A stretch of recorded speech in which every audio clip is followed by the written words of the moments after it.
I'll put it to record, Chair. Bear with me a second. Okay.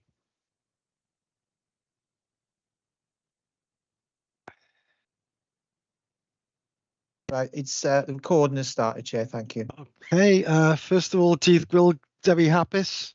Happy St. David's Day to everyone. Before we actually start, I've got some housekeeping to do. First of all, I'd remind all councillors that planning is a quasi-judicial body, and we have all had training on that, so I expect all members of the committee to exercise their duties by considering only relevant planning consideration matters. In terms of the rest of the etiquette, could all participants mute themselves when not speaking in order to avoid any background noise or feedback when other participants are speaking. If a committee member wishes to speak, they can they please put their hand up if they can be seen, or better yet, use the raise hand function. If a committee member raises their hand via the function is not subsequently invited to speak by myself, please could you turn your camera on to indicate or place a message in the chat. When invited to address the committee by the chair, please could all participants ensure that their microphone and camera is on to ensure that they can be seen and heard when actively participating. If this is not possible for any reason, please bring this to my attention and or that of the Democratic Services Officer as soon as possible. If required, all participants can dial into the meeting using a telephone, and the number's been provided beforehand. If for any technical reasons any person party to the proceedings is unable to hear, then the meeting will be adjourned for a short time to allow contact to be made. It's important to remember that all parties must hear all the proceedings unless they themselves decide to leave. Please ensure that all debate is raised verbally and not via the chat function for the sake of the recording. The chat function may be used to highlight any technical issues and or to grab the attention of the chair or Democratic Services Officer only. And I would remind public speakers that they will each have a designated time in which to address the committee. The time limit will be strictly applied. Our Democratic Officer will notify each speaker when they have 1 minute left. Once your time is up, members of the committee may wish to ask for clarification of what you said. This is not an opportunity for speakers to raise something not previously raised. Thank you, and welcome to the Planning Committee on the 1st of March. Right, first of all, apologies for absence, please. Benny. I've not had anything through, Chair. I believe we have the whole committee here, unless members have got any apologies they need to forward. Yeah, and I'm aware we've also got a lot of people looking in as well. Right, item 2 on the agenda is the minutes of the meeting held on the 25th of January, which I believe is just for noting. Mark? Happy to second that, Chair. Thank you very much. Right, item 3, received declarations of interest in other council's code of conduct, including whipping declarations. I'd remind committee that many of us considered this matter back in July 21. And I therefore have to declare an interest on that. I will be looking at the matter afresh today and listening to the debate, and we'll decide on that. So in order of hands going up, Councillor Perks. Thank you, Chair. I'd like to declare an interest in agenda item, 10. Sorry, the model farm planning. Agenda item 9. Sorry, it threw me then when it didn't have a number next to it. Yes, I previously discussed this matter as a member of Barry Town Council planning in the last term that we had, but I'll obviously be looking at this with fresh eyes and listening to what everybody has to say. Thank you. Next up, Mark Wilson. Thank you very much, Chair. I will also be looking at this matter afresh. I've already stated a view at that meeting that you referred to, Neil, but I won't be bounded by that view. I'm going to look at that application afresh. Thank you. Thank you. Councillor Payne. Thank you, Chair. Yeah, I want to declare on item 9. I've previously discussed this at planning on Bury Town Council and obviously in the last planning meeting for the Vale. So I will look at this item afresh. Thank you. Councillor Hodges. Thank you, Chairman. Number 9 as well. I previously looked at this on the Vale Planning Committee. I look forward to new information and I will be making new decisions accordingly. Thank you. Councillor Johnson. Thank you, Chair. Agenda item 9, Model Farm. I've previously considered this item as a member of the Vale of Glamorgan Planning Committee. However, I'll be looking at all items afresh today at this meeting, and we're making a decision based on that information. Thank you, Chair. Thank you very much. Councillor Ernest. Yes, Chairman. I also, as a member of the Vale Planning Committee, have sat on this, discussed this application previously, and I will be looking at it afresh today. Thank you, Anthony. I think, though, that was before. It was last July, Chairman. Yeah, no, that then was deferred. No decision was made at that particular one. It was the one before the 21st, is the in 2021. Right. So I think you're off the hook with that one. I may be off the hook in that case. Yes. Yeah. Well, Councillor, at least I've declared. So. Yeah. No, that's fine. That's fine. Yeah. If in doubt, say it. Yeah. Councillor Perry. Good afternoon. Yes, I've previously looked at this with St Nicholas with Bombleton Community Council, but we'll be looking with clean and fresh eyes. Thank you. Councillor Williams. Thank you, Chair. I've looked at this as part of the planning committee on several occasions, and therefore we'll look at this new information with a fresh mind. Thank you. Thank you very much. And finally on this list, Councillor Drake. Yes, I too was sat on this meeting in the 21st of July, and I'll be looking at it with fresh eyes as well. Thank you very much again. Are there any other members? I was going to say, Councillor Cave. Yes, sorry, Chair. I had difficulty raising my hand there, but yes, I, like other councillors that have just gone before me, come here with fresh eyes, and we'll look at this application anew. Thank you very much. Right, moving on. I'm assuming there are no other declarations. Thank you. Agenda item 4, building reg applications and other building control matters determined by the head of sustainable development under delegated powers. These are mostly for noting, or they are all for noting. And see no people putting their hands up. I assume that's okay. 5, planning applications determined by the head of sustainable development under delegated powers, again for noting. Again, I assume it's okay. 6, appeals. I don't know if there's anything we need to say on appeals. There's a few decisions I can briefly run through if you like, Chair. If you would then please, Ian. Yes. Okay, the first one in the report relates to vacant agricultural land and sort of complex of former agricultural barns on a site adjacent to Bombleston.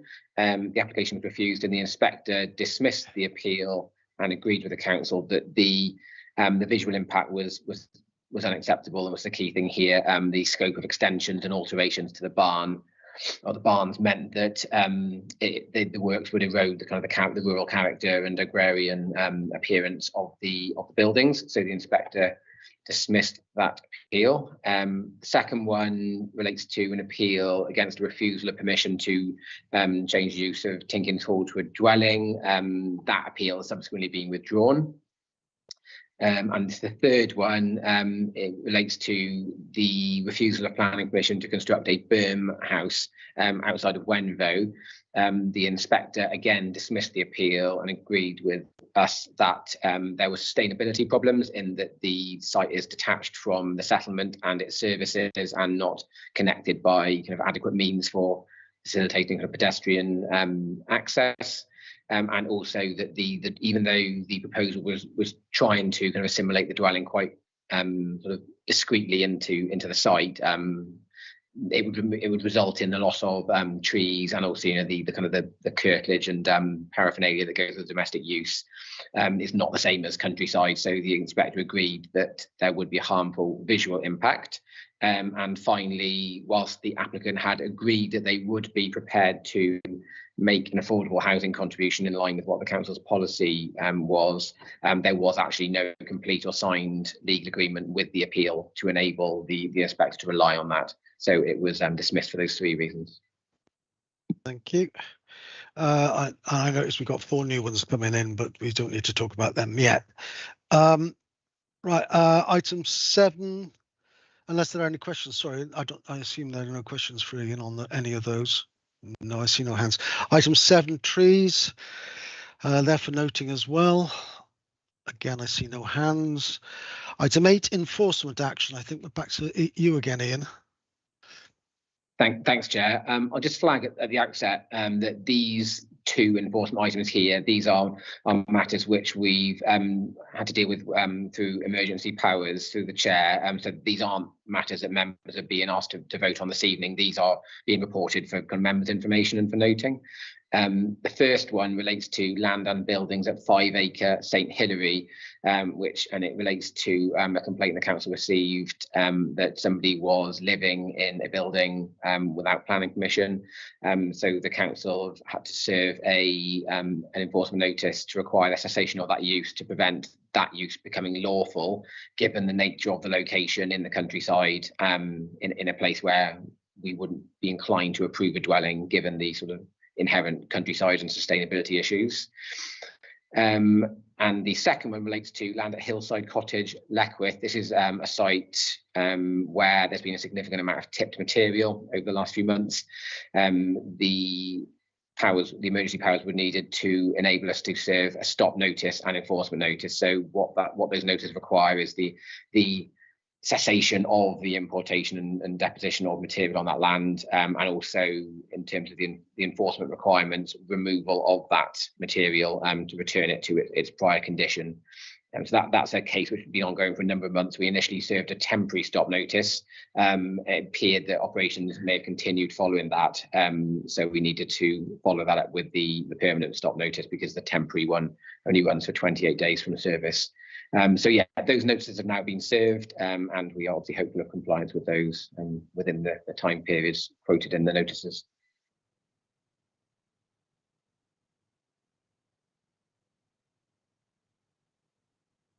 That's all I've got to add. I'm on mute. Yeah, Councillor Champion, you have your hand up. Yeah, just do we know that they're taking action since the stop notice? Any action? Have we seen? I'm not aware of any further depositing of material. If it is, then we'll need to look at then what powers we have to deal with. I would imagine prosecuting a failure to comply with the stop notice, and whether an injunction is potentially required. I'm not aware of any, but I'm not saying that is definitive. Do officers take photographs of things so there's documentary evidence? I'm sure you do. Yeah, officers do monitor it. This site is a slightly difficult one. It's not the most straightforward one to gain access to and take photographs from. And when the notice was served, it was an accompanied visit with the police as well. Okay. But yes, officers do monitor. Yeah. Thank you. Thank you. Right. Moving on then. Oh, just a sec.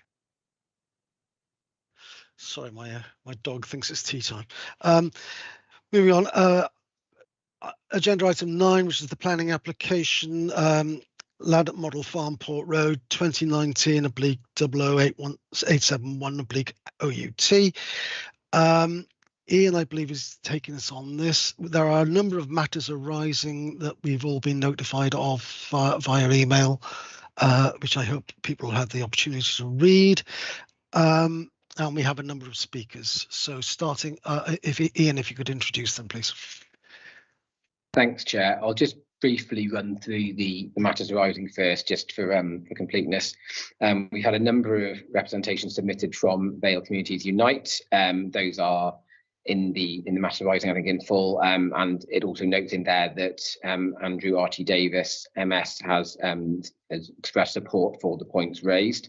There's a range of concerns in relation to things like development viability, employment land, supply requirements of equalities legislation, impact on tenant farm and the working farm, biodiversity and drainage, etc. That's not an exhaustive list, just a summary of some of the main points. The response to those points is in the matters arising. Much of it is dealt with in the report, but there are some additional matters dealt with in this supplementary response, particularly in respect of the equalities legislation and the employment land review. The second matter arising note relates to comments from, I think it's the one from, it's going to put down on the list, the Friends of the Earth, Barry. Sorry. That was the chair, sorry.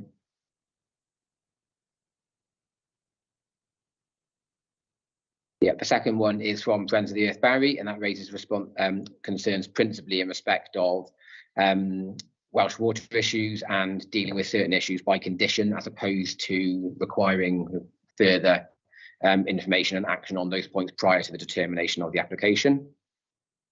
There's a third matter arising is from a J Davis via email, and it raises concerns relating to principally the impact on the tenant farmers business, loss of productive farmland and climate impacts. And the action there members will see is that it's members to note those matters are covered in the report.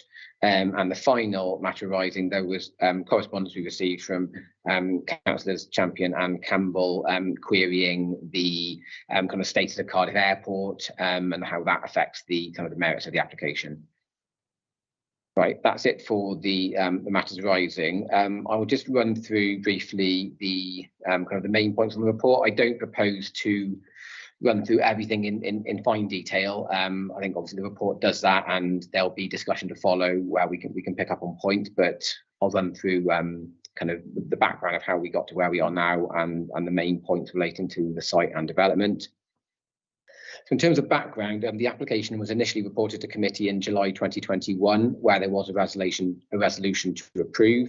That permission was then granted on the 30th of July in 21, following the Section 106 agreement being signed.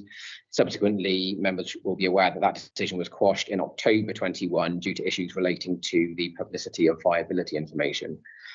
Subsequently, the viability information has been updated and publicised and consulted upon members of the public, given the opportunity to look at that and make comments in respect of it. The application was due to be reported back in October 2022. It was deferred before the evening of committee due to some of the supporting reports having end dates in them. Those reports have now been updated relating to biodiversity and heritage, and the transport work has also been updated. The findings in respect of kind of traffic and highways impacts are nominally different to the previous highways work in respect of capacity of Waycott Cross and things like that. And there's the same kind of conclusion and response from the council's highways engineers. There's been no objections subject to conditions from the kind of ecological consultees and no differing conclusions from the updated heritage report. It's important for members to note that this application is subject to a holding direction from Welsh Government, which means that the council cannot grant planning permission for the development this evening. Consequently, if committee do resolve to support the application, that resolution would need to be referred to Welsh Government. Welsh Government would then consider if the matter will remain called in for determination by the Minister, or whether it will be passed back to the council to determine. The holding direction doesn't prevent the refusal of the application. Right, that's kind of the background. I'll just run through the proposal and the site briefly.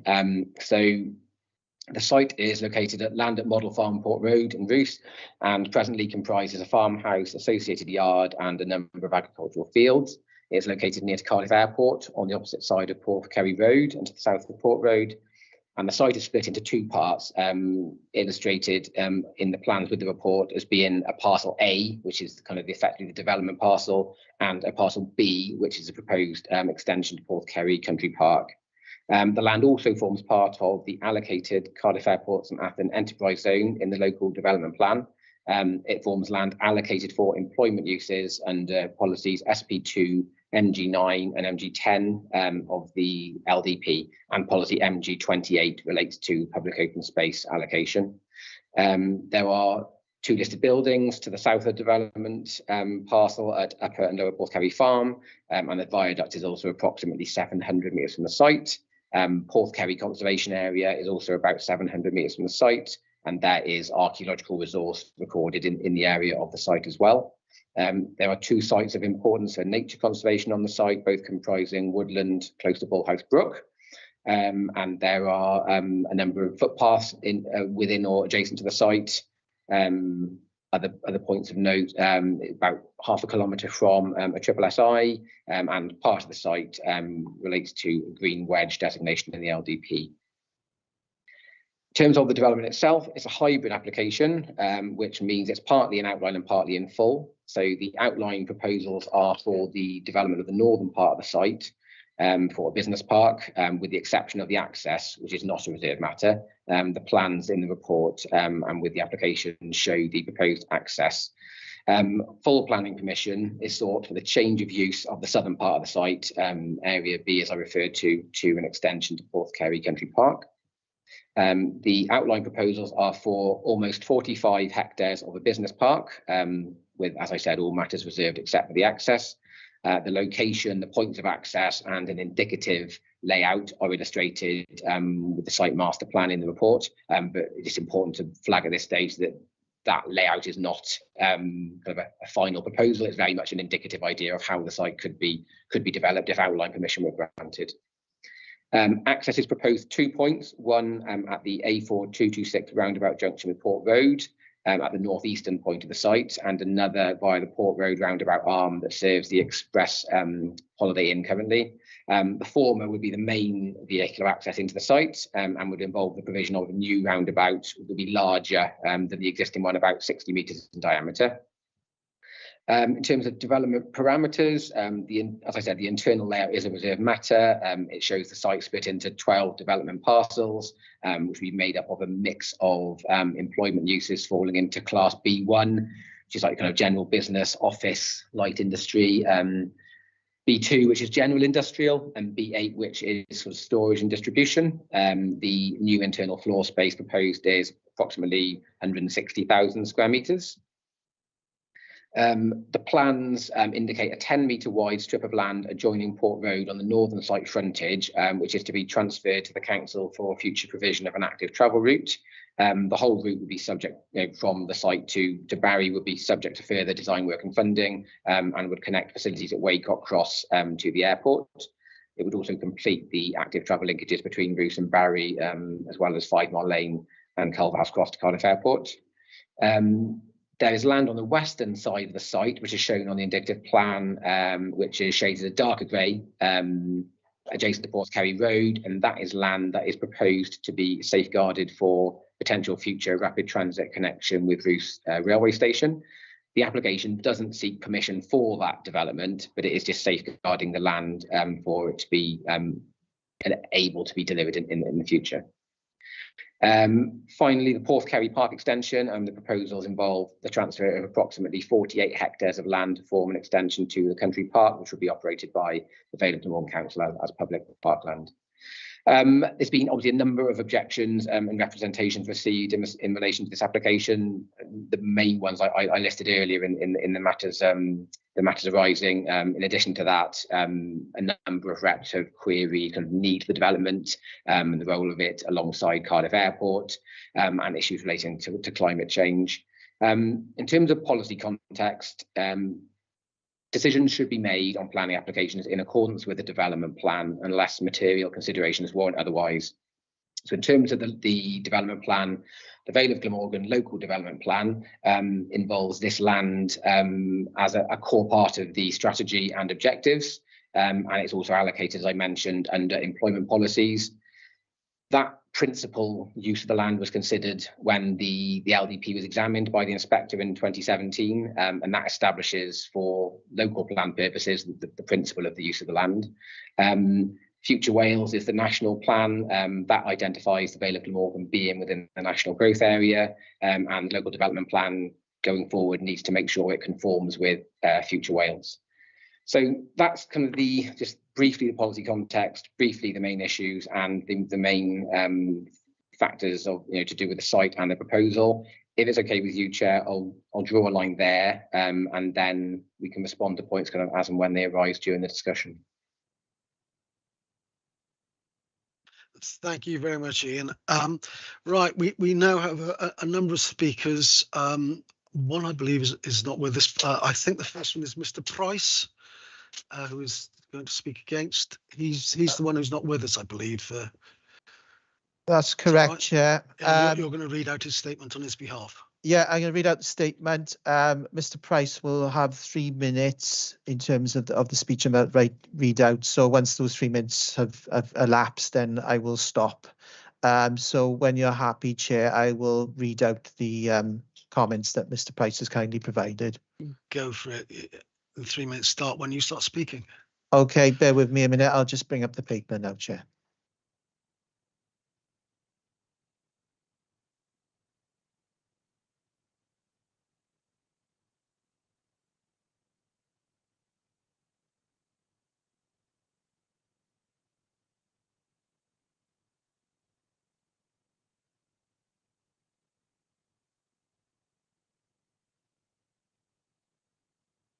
I oppose this application for 3 principal reasons. In its current form, it does not meet planning law and guidance in some crucial areas. It leaves too many speculative issues as reserved matters without a solution and lacks evidence as required by the Planning Policy Wales. The committee can and should refuse the application and has material considerations to base refusal on Welsh Government. I've indicated to you that you can refuse it. I will mention 3 here. A lack of evidence on employment land needs, failure to ensure that drainage infrastructure can be provided, and the development is financially unviable without public funding. Specifically, Planning Policy Wales and Technical Advice Note 23 require the Council to have an up-to-date employment land review to provide evidence on the need for the development. The last review was carried out in 2013 and updated in 2015. This does not meet the requirements of Planning Policy Wales. There are over 1,000 hectares of available B1, B2, B8 industrial land available now within 30 miles of Cardiff Airport, or with better road access than Model Farm. The development proposals do not meet planning guidance about sewerage and foul water. Planning Wales considers water and flood risk in section 6.6. That section includes policy in foul and surface water drainage. The following paragraph is particularly relevant. The planning system should ensure that the infrastructure on which communities and businesses depend is adequate to accommodate proposed development so as to minimize risk to human health and the environment and prevent pollution at source. The application currently does not meet this requirement. The officer report acknowledges that the proposal is financially unviable. Public funding is required to even commence building the access infrastructure, and no commitments have been made to enable this to happen. There are new road and junction building criteria requirements issued by Welsh Government. The officer's report fails to address how the application will meet those criteria. The applicant does not have any financial details about the amount of public money required to start the development, and planning officers have failed to challenge the applicant to demonstrate how we can go ahead without any source of funding. It is simply pie in the sky. These 3 areas and many others and material considerations will be used to challenge the council if this application is approved. There are significant weaknesses in the whole content of the application, and you should challenge officers on why these weaknesses are being overlooked in favour of the applicant and trying to rush the application to approval. This application should be forcefully rejected. Ron Price. And that's it, Chair, from Mr. Price.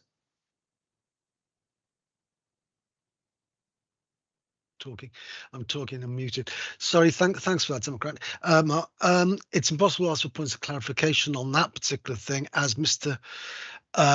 Price is not with us. I'm not sure why Councillor Perry's got his hand up. Yeah, I didn't quite hear how many, 1,000 hectares of what classification of empty units? I didn't quite catch that. That can come. Ian Robinson brought that up. You can ask. We can cover that when we come to the debate later on. But that was, as I just said, it's out. Not. Bear with me a second. Do you want me to to find the phrase? Yeah, bear with me. Just a recap. Sorry. Right, bear with me a minute, Councillor Perry. What was it in relation to again? Sorry. You mentioned 1,000 hectares. Oh yes. Bear with me. So Mr. Price alludes to there are over 1,000 hectares of available B1/B2/B8 industrial land available within 30 miles of Cardiff Airport, all with better road access than Model Farm. Thank you. Thank you. Right, moving on then. As I said, it's impossible to do points of clarification when the person who wrote it isn't with us. However, our next speaker is Mr. Philip Gibbs. If you have points of clarification, you can then ask him. Can you put your hand down, please, Mr. Perry, Councillor Perry? Thank you. Right, Mr. Gibbs, you'll have 3 minutes as per the rules, and it's already been explained to you. If you stay on when your 3 minutes are up, after 2 minutes, Democratic will warn you. If you stay on the camera then for a short time to see if there are any points of clarification from the committee. You start when the time will start when you start. Yeah, can I just confirm you have got me on the microphone? We got you on mic and yes, we can see you as well. Yeah. Thanks very much. There have been a number of consultation exercises since Model Farm was placed in the LDP.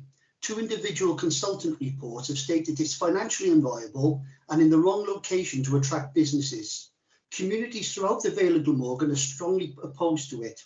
Why bother consulting if our council officials aren't willing to listen?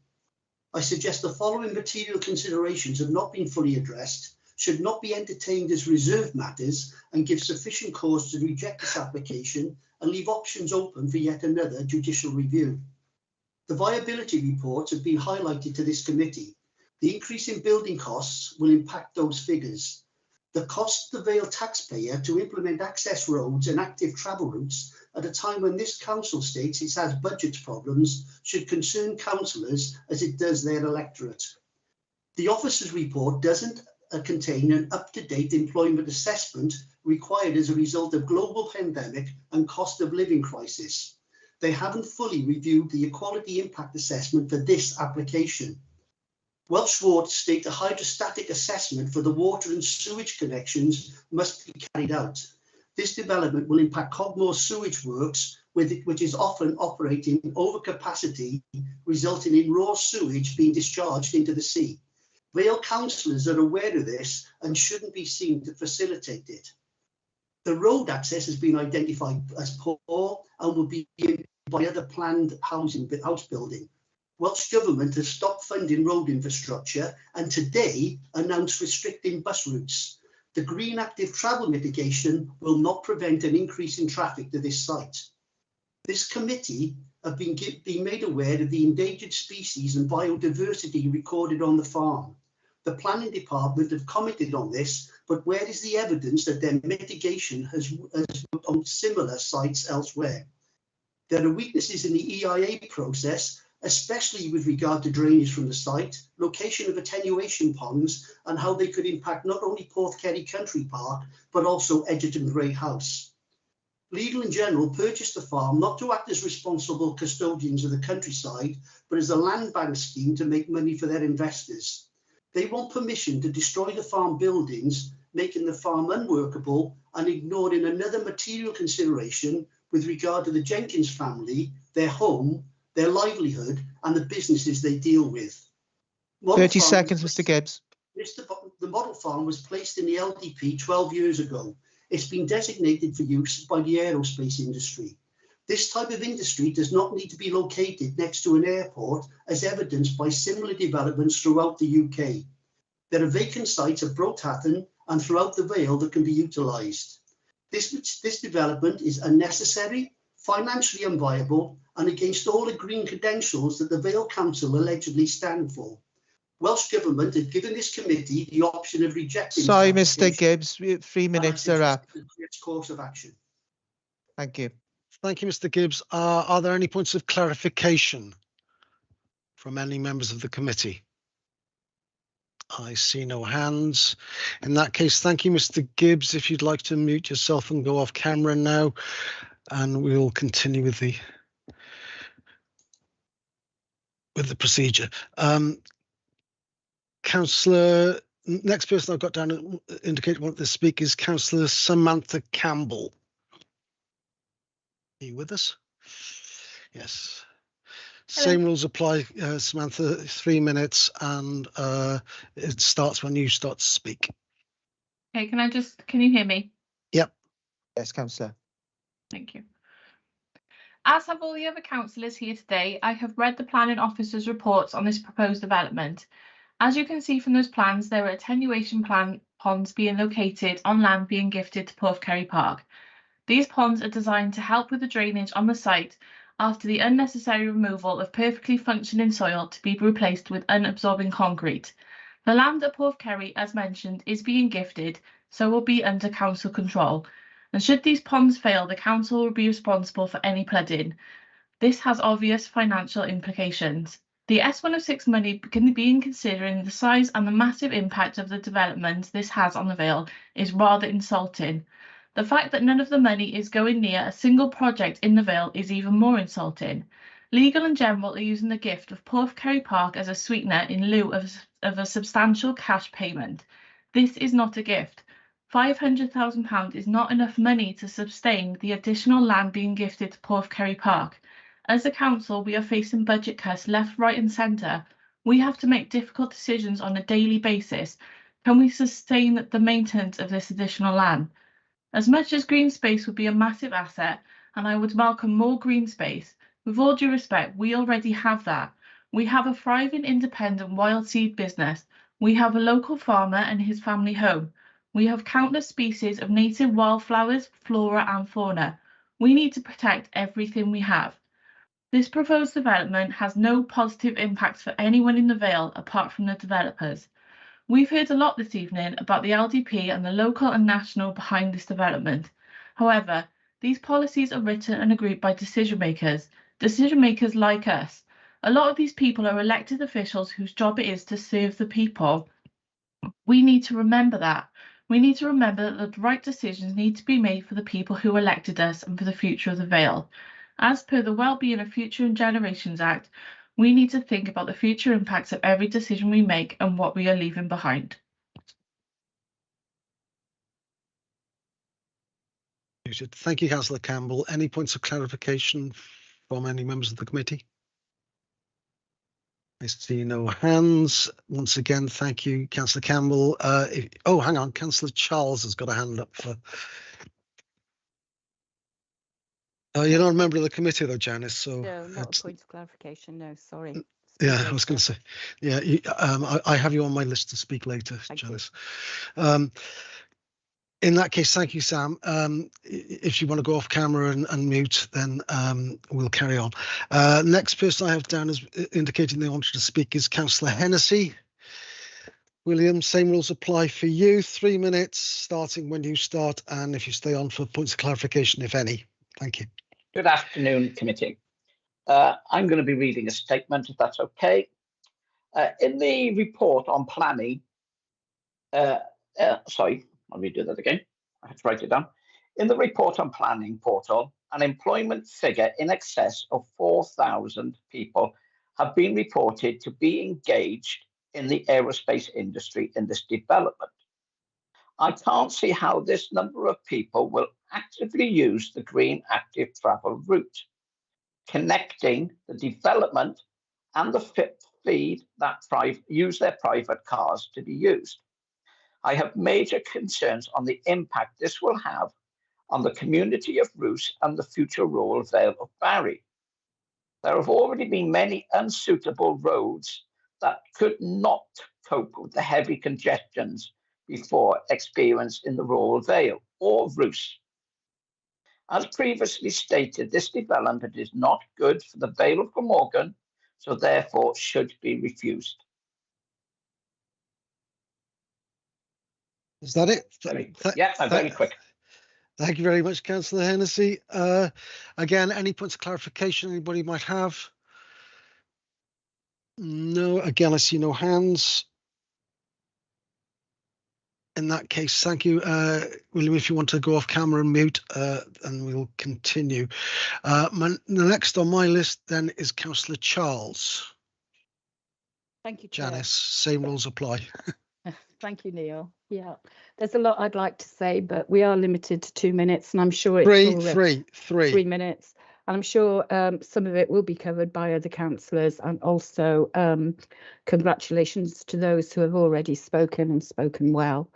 In October 2019, when referring to their objectives, the council stated that they wish to promote sustainable development and to protect our environment, implement a local transport plan to improve accessibility, road safety, air quality, and reduce congestion.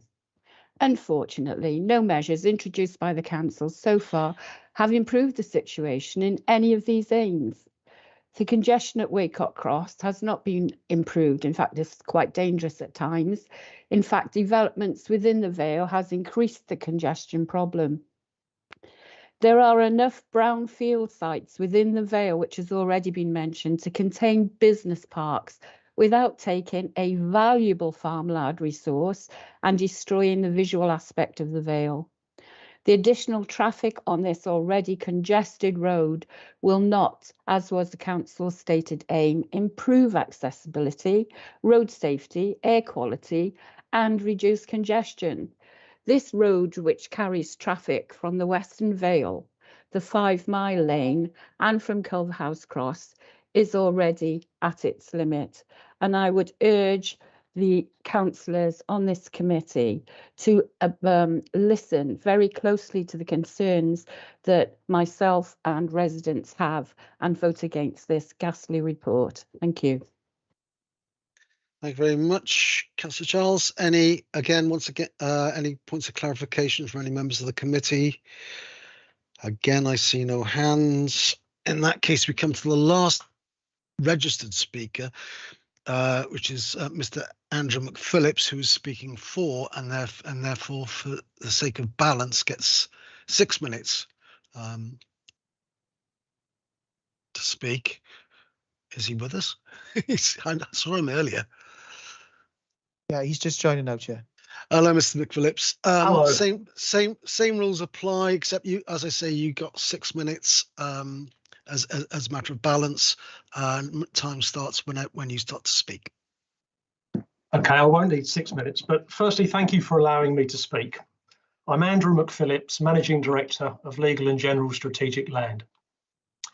Nearly 20 years ago, Legal and General purchased the application site as an investment for long-term promotion and development in association with the adjacent airport.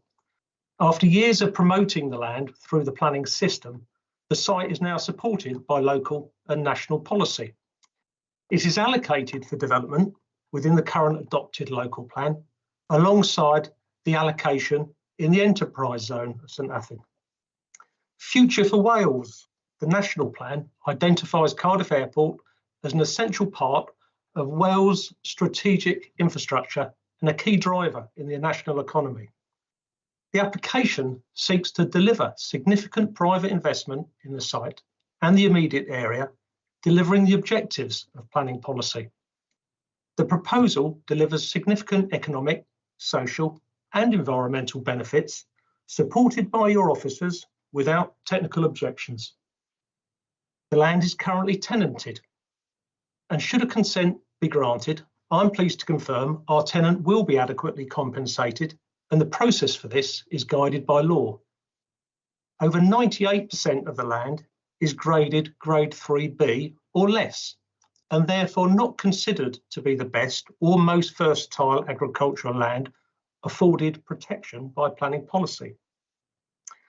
The developable area of the land was identified as part of the development plan process to minimise its landscape impact. The proposal delivers nearly 2 miles of new hedgerows, nearly 12 acres of new planting, and transfers 48 hectares of land with funding to provide an extension for Porthgerry Park, providing significant public benefit and environmental gain. The proposal delivers improved measures for public transport, including safeguarding land for future highway improvements and connecting the nearby railway with Cardiff Airport, improving future accessibility. It is estimated the proposed floor space could provide over 4,000 full-time jobs and deliver over £520 million of direct and indirect investment. We are keen to deliver the training and development scheme associated with the proposal, providing real prospects for local people to increase wages and opportunity. Despite the difficult economic environment, we remain committed to delivering this development proposal. I would therefore urge the committee to support the proposal. Thank you. Thank you very much, Mr. McPhillips. Are there any points of clarification for Mr. McPhillips, please? Once again, I see no hands.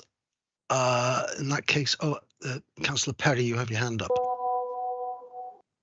Yeah, it's a rather large site, so I'm just wondering how quickly you would expect it to be occupied, given that the retail parks at Culverhouse Cross took about 30 years and there's still vacant lots there. In all honesty, the timeframes would have been set out in the viability report, but it's obviously always subject to economic conditions and the prevailing economy at any point in time. Thank you very much. Right. In that case, thank you very much, Mr. McPhillips, for that. And you may now turn off your camera and microphone. Right. Councillor Perks, you have your. I'm opening up to debate. Councillor Perks. Thank you, Chair. Actually, before we do that, Ian, is there any comments? Ian Robinson, is there any comments that you'd like to raise in relation to some of the presentations we just had from our speakers? Yeah, thanks, Chair. I mean, a lot of points raised, so I won't go into all of them, or we will be here all night. So I'll just try and pick out the main ones. I think the first key point to make is the assessment of this application isn't an opportunity to revisit the examination of the LDP, and this site was allocated having a lot of time and resource spent on assessing this site and all the strategic employment sites and all the other sites within the LDP, and an inspector found the plan to be sound and gave quite detailed commentary in the examination report on the appropriateness of the site. The matters of principle in that respect of this land being used for employment land, they are fundamentally being considered through the LDP examination process, and as I said before, the application really is not an opportunity to revisit that and decide if we disagree with the decision of the inspector to allocate this land for employment uses. Viability, the information is up to date. The last viability appraisal was done in the latter part of last year. On the matters of the kind of the wider viability of the development, it's not, in our view, really a fundamental issue for whether planning permission can be granted or not. It would be a matter for the applicant to secure what they needed to bring that development forward. It's not really the same kind of viability case as to what we look at when we think about, with housing developments, for example, can it deliver affordable housing? Can it deliver necessary infrastructure? We're satisfied that the infrastructure that are needed to make this fundamentally acceptable can be delivered, and therefore the kind of the wider kind of viability gap, if you like, is not, in our view, a fundamental reason that would justify refusing this planning application. The drainage issues, I mean, we've given careful consideration to the representations that have been submitted in this regard, but Welsh Water have said they have no objection subject to a condition, which is not an uncommon kind of condition. So there would be very difficult, it would be very difficult to justify refusing the application in the face of Welsh Water saying no objection subject to that condition. The condition and the timing of it protects our position in terms of the delivery of any necessary works. It's prior to commencement developing, I believe, is not a prior to occupation kind of condition. So that really is a safeguard to ensure that there aren't environmental impacts as a consequence of that issue. Equalities impact assessment, I touched on it earlier. I think we spoke about this in previous committees on relating to different sites. There's no prescriptive rule about specific planning applications having an equalities impact assessment. One was prepared with the LDP when that was written and when that was examined, and it was found to be acceptable in those regards. This is an outline planning application on an allocated site, and in that respect fully accords with the LDP that was subject to that EQIA. Just trying to pick up some of the other points. I think Councillor Campbell mentioned development would have no benefit to anybody. My own opinion, I wouldn't agree with that statement. I mean, this is an application which would result in a significant amount of jobs being created when built out, and in our view, that is a significant benefit to the people of the Vale of Glamorgan, and was an absolutely key consideration when the land was allocated in the LDP in the first instance. Traffic, the highways engineers aren't raising objection in respect of traffic and impact on congestion at Waycroft Cross. So once again, it is very difficult to structure a reason to refuse a planning application when the technical consultee is saying that they believe there won't be unacceptable impacts. Planning policy is very much about alternative modes and not relying on the car, and whilst infrastructure needs to be provided, everybody then has a responsibility to use it, and everybody has a responsibility to not make car-borne journeys when they are able not to. Welsh Government have got targets which I know they're extremely keen to meet in terms of working from home and the impact that has on commuting and traffic at core hours. And I think it's really notable that obviously a lot of traffic coming to Waycroft Cross towards the site is going to be coming from the east, and that isn't going to have an effect on the traffic coming from a westerly direction. I'm summarising the traffic impacts, but fundamentally these have received a lot of scrutiny from the highways engineers, and they don't object on those grounds. Sustainable development, it doesn't mean no development, in the same way that the local development plan recognises the climate emergency, recognises climate change, and Future Wales recognises the importance of dealing with climate change. Those plans don't suggest that no development can take place, and there have been no ministerial statements to that effect to suggest that greenfield land can't be developed on. It's about the right development in the right places to mitigate, as far as possible, the impacts of climate change. So again, I just want to make the point that the kind of where we are in terms of climate emergency and climate change issues doesn't, in our view, fundamentally change the fact that this is an allocated site, and the issues relating to climate are at the core of the LDP strategy and the LDP objectives, which this site forms a key part of. Try to pick out the main issues there. The drainage ponds, they're not proposed to be transferred to the council. I think that was a point raised by one of the speakers. I've tried to go through what I see as being the main points there. As I said at the beginning, I appreciate I'm not covering every point. If members feel that more of those points warrant attention or a response, then please let me know. Thank you, Ian. Right, moving on. Councillor Perks, you have your hand up first. Thank you, Chair, and thank you to all the speakers this evening. I've taken into account what I've heard this evening from the various speakers, and also, sort of fully appraised the report that's before us on Model Farm. As this application sort of covers the plan as is, and has been allocated as part of the LDP, I would like to move the officer's recommendations on this, please. Thank you. I'll formally second that at this time. Is there anything else you'd like to say, Sandra, or is that it? Not at this time, Chair. Thank you very much. Right, next on my list then is Councillor Hodges. Nick. Yeah, so thank you, Chairman. One thing that's become fairly obvious from this debate that we've had over quite a long time now in a number of meetings is that the Vale of Glamorgan has become a speculator's dream. Based on the now published an updated viability report, the scheme is clearly in need of public money to fully progress and operate. Why not? We've been given the option by Welsh Government. Why not actually refuse it, refer it back to Welsh Government and ask for this funding? Because if they wish it to be operational, perhaps they should help pay for it.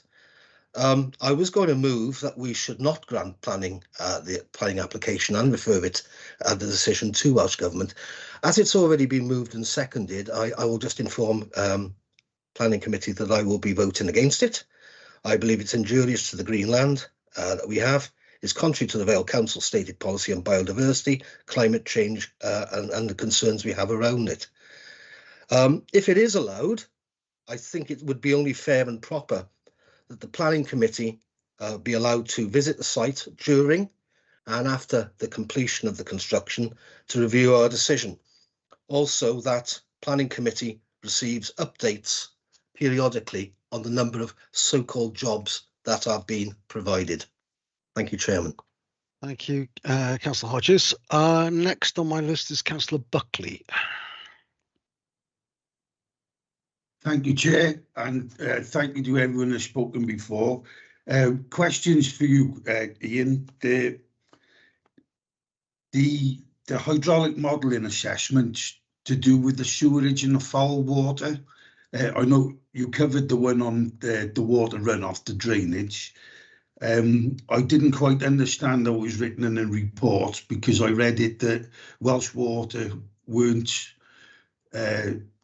convinced that the sewerage was adequate, but they were stopping them doing work on it on the site. Could you clear that up for me, please?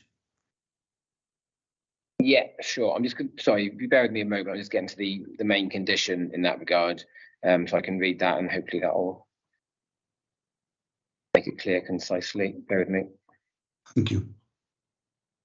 Yeah, well, Welsh Water did advise that there were capacity issues, and what they said is, I'll read the condition, no development shall take place on any phase of the development until a point of connection on the public sewage system for that phase has been identified. Sorry, let me start again. No development shall take place on any phase of the development until a point of connection on the public system for that phase and or any other identified part has been identified by a hydraulic modelling assessment, which shall be first submitted to and approved in writing by the local planning authority.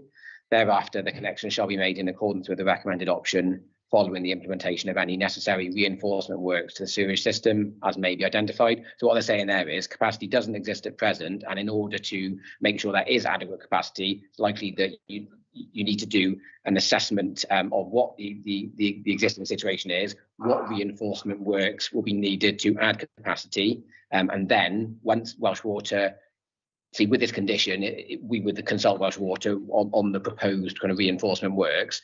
Once Welsh Water say, yes, that would adequately deal with what comes out of the development, they then have to implement those works before any part of the development is occupied. It's what we call a Grampian condition. It's not an uncommon kind of condition. It depends on capacity at the time. Some parts of the Vale benefit from better capacity than others, and obviously this is a large development, so it has more of an implication for sewage capacity than most.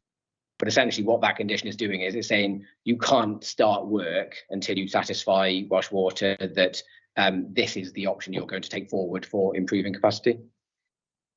Thank you for that, mate. You cleared that up. Thank you. Thank you.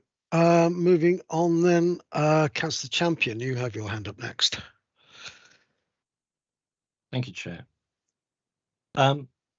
Ian, could you look at the planning application, the revised planning application?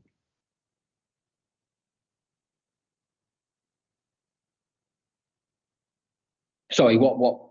The amended application form, May 2021. The form, okay, but bear me, I have to get. It might take me a minute. I've not got the form open in front of me, but do you want to raise the issue? And I can get it while you're doing that. Certainly. Question 11, assessment of flood risk. Is your proposal within 20 metres of a water course, e.g. river, stream or beck, and their answer is no. Then if we look at their, what's it called? The model farm sustainable drainage assessment,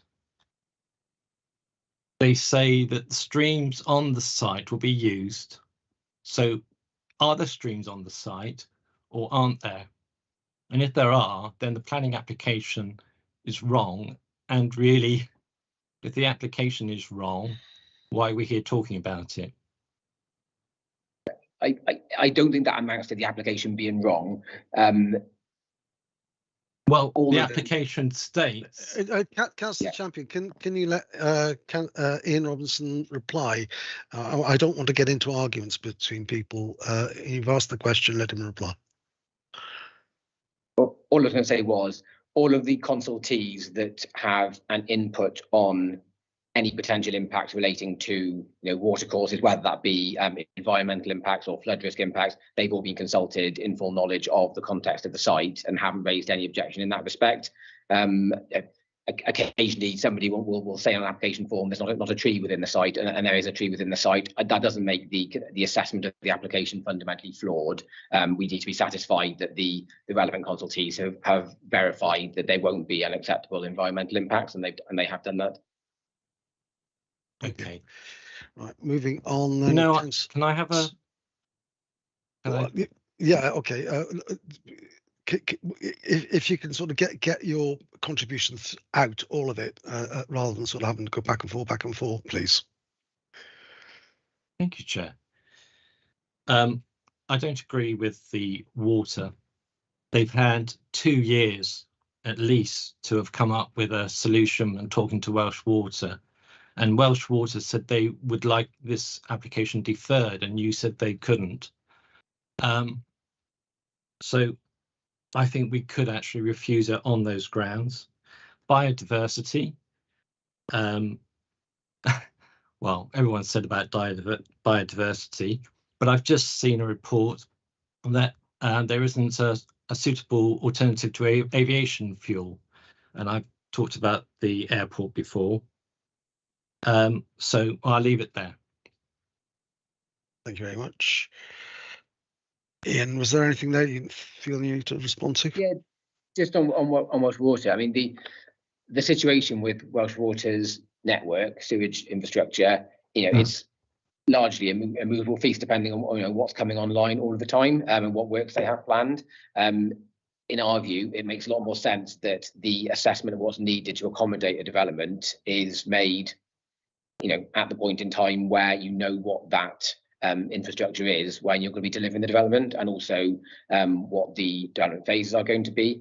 So if they were to do a hydraulic modelling exercise now, and then the outline application theoretically be approved, and then you have the matters applications and then the build out, it may be the case that actually the modelling exercise carried out at that point in time is not robust for the up-to-date position when you're at the point of developing the development, bringing forward the development. And alongside that, fundamentally, Welsh Water have recommended this condition.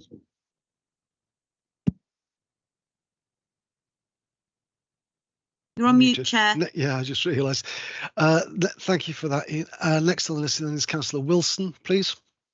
Thank you very much, Chair, and thank you very much for your efforts. I know the officers have been working very hard on this, and I know it's very much a team approach. And I read that report thoroughly, and we're talking about including appendices and comments over 330 pages.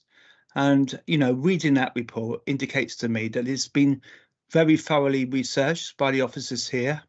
But I do want to make some certain points in relation to the committee.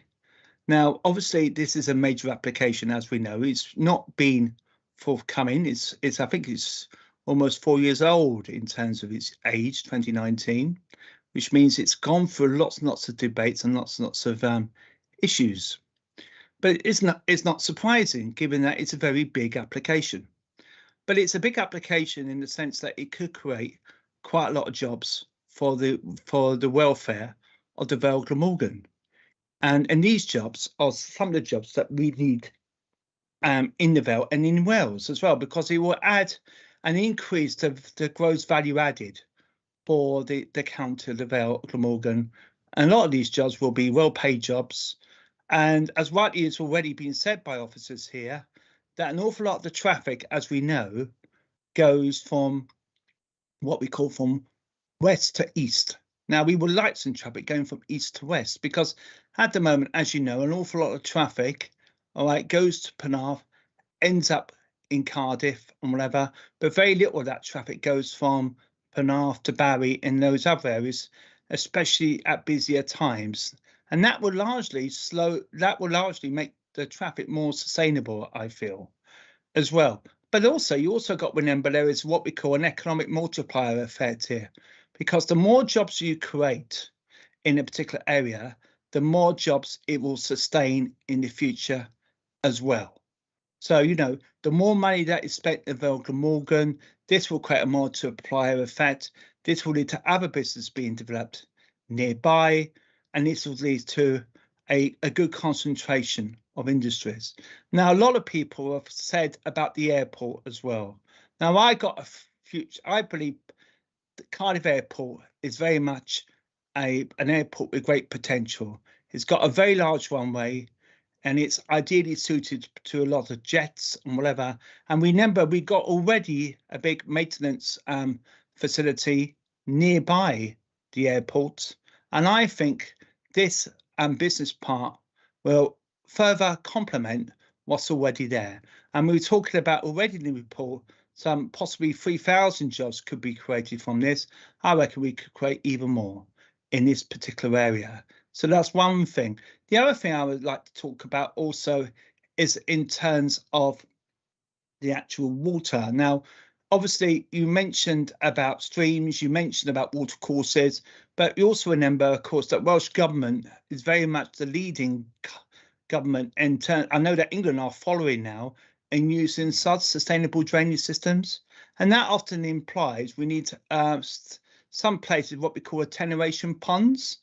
And I understand there's a commuted sum involved for the maintenance on the attenuation pond, and I think that is vital to have. I know we have that in other developments, like in Coganall Farm, I know, which is in partly on the edge of my ward, and I know partly on the edge of Councillor Ernest's ward as well. So it is important that we do have that money for attenuation ponds, because that will make that development more sustainable. It will lead to less flooding and less other problems as well, because that's what their function is. So I'm fully supportive of this application. I think it'd be a good thing for the future of Vale Glamorgan, and I also think it'd be good for the airport as well. So thank you. Thank you, Councillor Wilson. I don't know if there's anything there, Ian, that you want to comment on. I'm bringing you in after each speaker because we've got so many speakers. I don't want That's to. Fine, yeah. Is there anything that you want to? Right, no. nothing to add. Thank you very much. Right, next speaker I've got is Councillor Cave. Thank you, Chair. I wish I could believe that this proposal will bring forward 3,000 jobs, but I'd be surprised if it would bring forward 300. I don't have faith that this proposal will actually bring forward any jobs, and I certainly don't think we should be trading off jobs for farmland. I don't think the applicant has actually made a very strong case here at all for this current proposal, and I believe that we have a duty to protect farmland from this type of development, given the need for food security, which has increased over the last year. I do think it's really quite urgent for us to relook at any development that takes away green fields or farmland. And I also think we should protect the wildlife that already is living here on this site. And because of biodiversity, climate change, etc., I think we should refuse this proposal. And I hope that's what we will do. Thank you, Councillor Cave. Again, Ian, do you have anything you want to respond on that? Only just to reiterate that the assessment of jobs versus farmland, that was fundamental to the assessment that has already taken place when this land was allocated in the local development plan. And that's not to say that farmland or greenfields don't matter. this is the classic planning balance, of, it's countryside, yes, it's a natural landscape, and the flip side of that is we're looking at jobs and kind of, economic growth. That is what the planning balance is. We don't just look at one thing. We can't just say it's a loss of field, so we refuse it. We can't just say it creates jobs, so we have to approve it. We have to look at the balance, and there was a very long and rigorous exercise where that balance was assessed and made during the local development plan adoption. And the purpose of that going to an appointed inspector is so it's not that the council unilaterally saying this is our decision. It goes before an independent body to say, is that a reasonable balance? Have you looked at everything properly? Is that the appropriate thing in the public interest, taking everything into account? And I'm just want to flag that this planning application really should not be an attempt to look at the principle of the development and reassess whether the land should have been allocated in the first place. Thank you. Next, I think, is Councillor Bruce. I'm speaking as the ward councillor, so I'd like to speak last, if that's possible. Okay, I'll put you back to. If you put your hand down and put it back up again, you'll move yourself to the bottom of the list. In that case, Councillor Ernest. Chairman, thank you very much for the opportunity to speak. I've listened with great interest to the contributions that a number of members already made, and others doubtless will speak after me. I'm taking a slightly different line on this application, Chairman. We're very concerned about access to Cardiff Airport, and it's interesting about the allocation for active travel. Now, unfortunately, not many people are in the habit of walking to an airport. They either go by car or by bus or minibus most of the time. We have a situation where the airport has already had in excess of £200 million spent supporting it, with a relatively low number of flights, and that's an argument that can be developed elsewhere.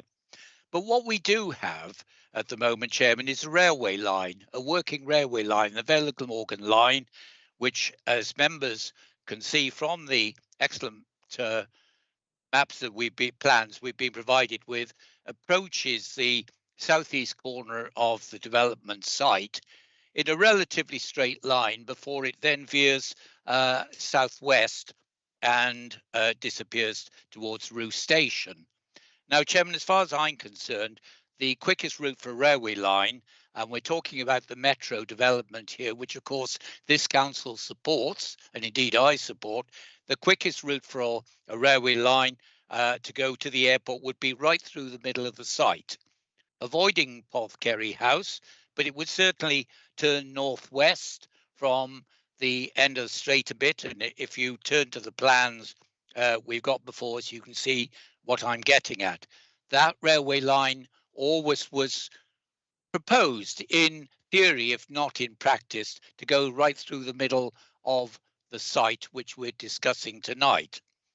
And in view of the fact that if the airport is to succeed, and indeed if this development were to impede against the development of the airport, we'd be looking at a huge loss to the Welsh Government's investment, and by implication, the huge loss to the public of Wales who pay their fees and taxes towards that. So, Chairman, I'm going to oppose this application on the grounds of transportation to the airport being made virtually impossible. I do not think it's possible to run a light railway around the edge of the road, which we all know goes around the end of the runway. I do not think that is feasible. I think it is kite flying, and as a consequence of that, this would destroy any future plans that the council has, or indeed Transport for Wales has, for providing a light railway link to the airport. Thank you, Chairman. Thank you, Councillor Ernest. Again, Ian, is there anything you'd like to respond to on that? Or Marcus, I think you've got your is it okay if I will respond to that? Obviously, with the wider place remit, just to advise Councillor Ernest and the committee that long-standing discussions and negotiations have taken place actually before Transport for Wales were formed with regard to this application and discussions around the possibility of a rail linkage to the airport. And a report dating back to 2015, actually commissioned by a combination of Network Rail and Welsh Government, discounted a heavy rail link to the airport as technically infeasible. The cost was in the order of then, in 2015, £250 million, and would have meant crossing land which basically was impossible to cross with a heavy rail link. So what has happened since that time, there have been long-standing discussions around obviously linking the airport through alternative means, including light rail and tram options. Those discussions have moved on to include Transport for Wales. Obviously, Transport for Wales weren't the body originally in those discussions. They were formed by Welsh Government to take on that responsibility. They have been at the heart of the discussions around this planning application.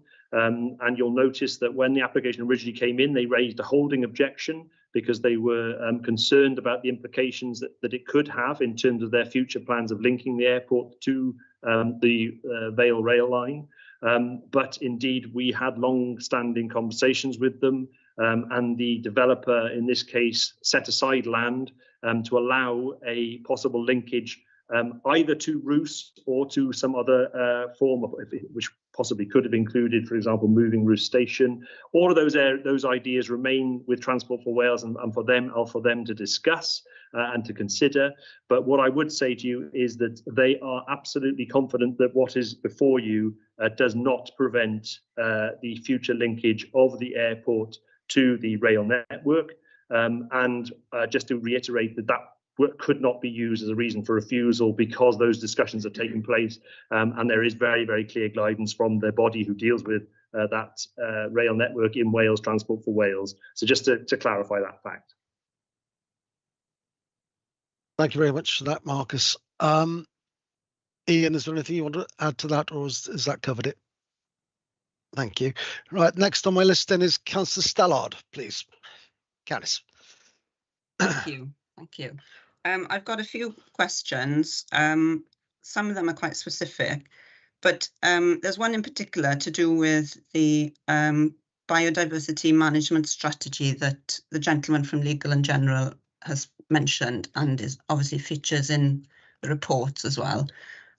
So there's an environmental mitigation plan, including the planting of trees, the SUDs, a wetland habitat. But having read what Cardiff Airport has to say about the impact that these things can have on safety because of the hazardous birds that are attracted by these, environmental features, I'm just wondering how this will be resolved if Cardiff Airport rightly puts safety first. Does that mean that all these environmental mitigation plans will have to be changed? So that's my first question. That's quite specific. You said you have a number of questions. Like I said to Councillor Champion, if you go through them all, okay, and then we can respond as one. Okay. I'm wondering. I appreciate that the site has been allocated for employment. I'm wondering whether it has to be a specific kind of employment. Does it have to be employment related to the airport, or could it, for instance, be agricultural, horticultural, employment? That's just another question. And then on balance, I'm not sure that we can justify a development like this in the context of the climate emergency when you've got 1,200 acres 10 minutes down the road at Broad Tathen that's been allocated specifically for air industry jobs, including 130 acres at Broad Tathen East specifically for inward investment. So they're currently trying to fill those units. So sorry, there's quite a lot of stuff to cover there. Thank you, Cass. Ian. Yeah, thank you, Chair. So in respect of the airport issues, there's a couple of conditions specifically relating to this that require bird hazard management plans to be submitted, and which we would consult the airport on to ensure that those things, that they are of a nature and design and location that doesn't lead to an unacceptable increase in bird strike. And as I said, we would be in liaison with and consult with Cardiff Airport on that point. There's also a condition about the design of the SUDS features to ensure that they are in line with that. In terms of the uses, it is allocated for B1, B2, and B8. So it couldn't take a different form of employment, if you like, under the allocation. I'll just say a little bit about the St Athan. I think Marcus will come in then as well. The strategy and the objectives in the LDP, they rely on both. So this site and the airport enterprise zone and the areas at St Athan, they both form parts of the strategy, and the proposed and sort of aspired for growth and employment relies on both. So St Athan as a key development opportunity is part of the strategy, and Cardiff Airport employment and transport opportunity is also part of the strategy. So the whole LDP strategy in terms of employment isn't founded upon either or. It's founded upon both of them as two parts of sort of a concentrated, comprehensive strategy. Marcus, you've got something else to add? Yeah, just to add to what Ian said, obviously, having been closely involved with colleagues from Welsh Government in regard to the enterprise zone, I'm aware and I've been told by Welsh Government colleagues that actually every building that was available for use within St Athan is now occupied or if you like, about to be occupied. They have been building more buildings to satisfy the need that's there. There is part of the site they can't yet get to demolish because it is still part of the working Ministry of Defence operations, which is what's known as East Camp. That will be coming back to Welsh Government, but that will be operated on the basis of a new site. So at the moment, actually, they're turning away people from Rotathan in terms of possible sites to accommodate people. So that's just a really important point to note. The other thing to say is, as Ian has said, that the two sites are very much read together, and it's seen as very important by experts in the aviation industry and Welsh Government and beyond, that those two sites are read as a joint package. Because of the capacity the runways of both bring and the differing offers that the site next to Cardiff Airport and the sites at St Athan bring. So just to reiterate the point that Ian has made around the importance of the two areas, both in terms of the local development plan, but also how Welsh Government are, if you like, marketing their enterprise zone and have developed their enterprise zone over a period of many years. I think it dates back to about the early 2000s. That the first, I think it was 2006, the first enterprise zone designation came out. Might be slightly later, but over that period of time, certainly the master plan for the enterprise zones themselves have developed, but it's always been categorically based on both sites. Just to reiterate that. Okay. Thank you, Marcus. Right, moving on then. Councillor Perks is the next to the hand up. Oh, thank you, Chair. Sorry, I just wanted to add some other sort of points in there. I know we've talked about sort of the farm and losing green land, but what the Vale Glamorgan would gain 48 hectares of land into Porthkerry Park. Now, if you consider that, we want to be part of Project Zero, and we have so many trees to plant, which I think the Vale planted over 1,000 last year. We need the land in order to, sort of accommodate the Project Zero that we want to do. It's also, this is public, it would be public space as well. Porthkerry Park is very highly thought of. On another point, coming from a background of job search and stuff like that, I know that we need local jobs as well, and this is part of the LDP and recognises that we need jobs locally, and this would provide that. So it's one of the areas that I would support. But yeah, there's a couple of things within here that I think we need to consider really. Yeah, so that's all I wanted to say. Thank you. Thank you, Councillor Perks.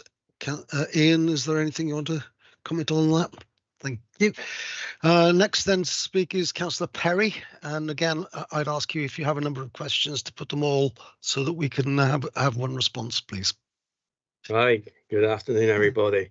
Yeah, I must admit that talking so long down the line, I do sort of think with some people I might be wasting my time because they made their mind up at the very start. So I was really surprised that we had a move to agree with officers right at the very start before we'd actually said anything. I think the LDP came out in 2011. And since 2011, we've obviously had the Future Generations Act. We've had much more environmental awareness. We've had Brexit, which, if you remember what British Airways said, and the aerospace industry at that time, all the uncertainty, and they are still going through an uncertain period because the shockwaves of Brexit are still reverberating around the aerospace industry, and nobody can predict what's going to happen in the next 10, 20 years due to that. The Vale Council has declared a climate emergency, as have a number of other public bodies. We have a cost of living crisis. We've been told we need to reduce flying, and only yesterday the Royal Society produced a report saying that alternatives to fossil fuel burning aircraft are a very long way off, and they're encouraging us yet again to reduce flying. So here we are today talking about expanding the aerospace industry, which yesterday we were told we need to shrink in order to save the planet. We do have a successful aerospace industry in South Wales. We make aircraft seats just up the road. If you go to Nantgow, there's a big engine plant, I think it is there. All these aerospace industries are not necessarily near any airport. So this link that aerospace must be by the airport is completely unfounded, because these companies would not be successful if they needed to be by an airport. And of course, there are different airports. I think we're just going to be shifting jobs. I don't think we're creating jobs. So if we do get companies moved to the airport, they'll probably bring existing employees. So there'll be a few construction jobs, but long term, there'll be fewer jobs up in the valleys and more down in the Vale of Glamorgan. The buildings in the valleys or wherever else they are will be redundant, demolished, and there's a carbon footprint from that as well. We've talked about expanding Porthcurry Park, and yet we are exposing our residents from housing developers to leasehold. So I don't quite understand why we can't own the parks in the new housing developments, and yet we're going to have Porthcurry Park here and trying to maintain this, and something about Project Zero, which I don't quite get, because we're building on Village Greens in Bombleston. It's not joined up. We say this at many meetings. I wrote these notes really quickly because I wrote them as I listened going through, hence I asked a question earlier. There'll be extra wear traffic, which means extra wear and tear on the roads, and yet we have a budget problem for resurfacing. We have road noise problems. We have an excess of traffic coming through my community with excessive road noise, which has been identified for priority actions, as I've said many times before, for more than a decade, and nothing's been done because apparently there's no money. That situation would get worse. I've listened. I've not heard or seen anything to say, you know, the Vale of Glamorgan is going to reduce traffic, and yet we do know we need to reduce traffic, and yet this development would increase traffic. So compounding the problem, and yet we've got, is it 2050 or something to do something, 2030? We're supposed to be reducing. So Project Zero seems to be out the window. I'm a big critical of Future Generations Act, and it's obviously not being applied properly. It's not in the culture of the Vale of Glamorgan Council. It's just a tick box at the side, and it needs to become part of our culture, part of our thinking, built in. So I'm trying to balance potential benefits, which seem to be in order, that on the balance book of a big company, the value of land goes up immediately if it's approved. So they're kind of happy, a bit like Culverhouse Cross. It could be empty for 20, 30, 40 years. It's okay. It's on the balance sheet as an asset. worth more than agricultural land. And I'm balancing off against the future of the planet, and of course my own ward's short-term impact on the A48 traffic, Culverhouse Cross. Other people have mentioned Waycroft Cross. So I'm trying to do this on balance, having listened to everyone, and I'm so glad I listened to Anthony Ernest. It's something I'd forgotten about, but he raised a good point. It's a shame that that discussion wasn't had before some people made a decision. So I'll leave you there. I think on balance, having listened, I'm not persuaded by the officers, and I will probably vote against the recommendation of officers. Thank you. Yeah, I just point out the decision isn't made until we vote. Ian, is there anything you want to? Ian Robinson, that is. Yeah, only a couple of points, Chair. I think we've covered much of it. I mean, in terms of where aerospace businesses are located, yeah, I don't think anyone's ever said that they can't be located away from an airport, or they have to be directly next to an airport to be in any way successful. I think most people would agree that it's most sustainable to locate them next to an airport. I mean, cost of living, Brexit, yes, these are things that have happened recently. Myself, I can't see any compelling link between those and refusing a planning application. To my mind, concerns related to cost of living and what's happened from Brexit, creation of jobs, I would say is a positive in that respect. That's my own opinion. Whether they're new jobs or jobs, I don't think there's any evidence to say that they're not new jobs and their jobs are moved around. There's good rationale and sound reasoning behind the creation of jobs in this area.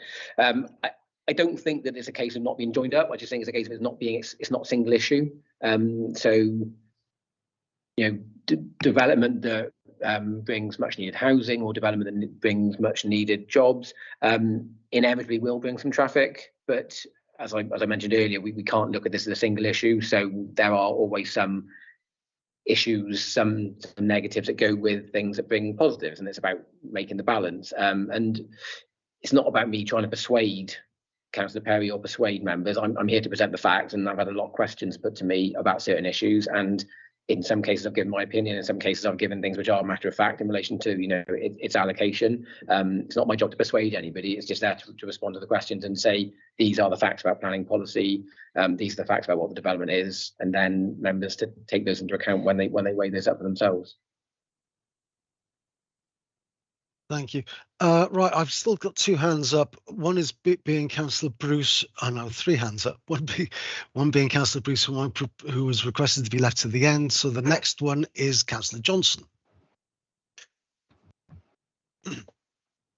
Thank you very much, Chair. Thank you to Ian officers for answering questions so far today. There's quite a range of issues that we discussed. I want to sort of run through some things that I don't think we have talked about in great detail, and see if there's any responses to that.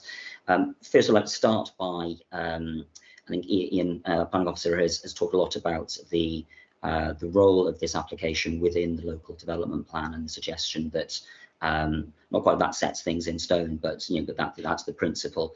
I'd like to say that since the local development plan was adopted in 2017, we've seen declarations of climate change emergencies by the Welsh Government and by the Vale of Morgan Council, and also by biodiversity emergencies by both as well.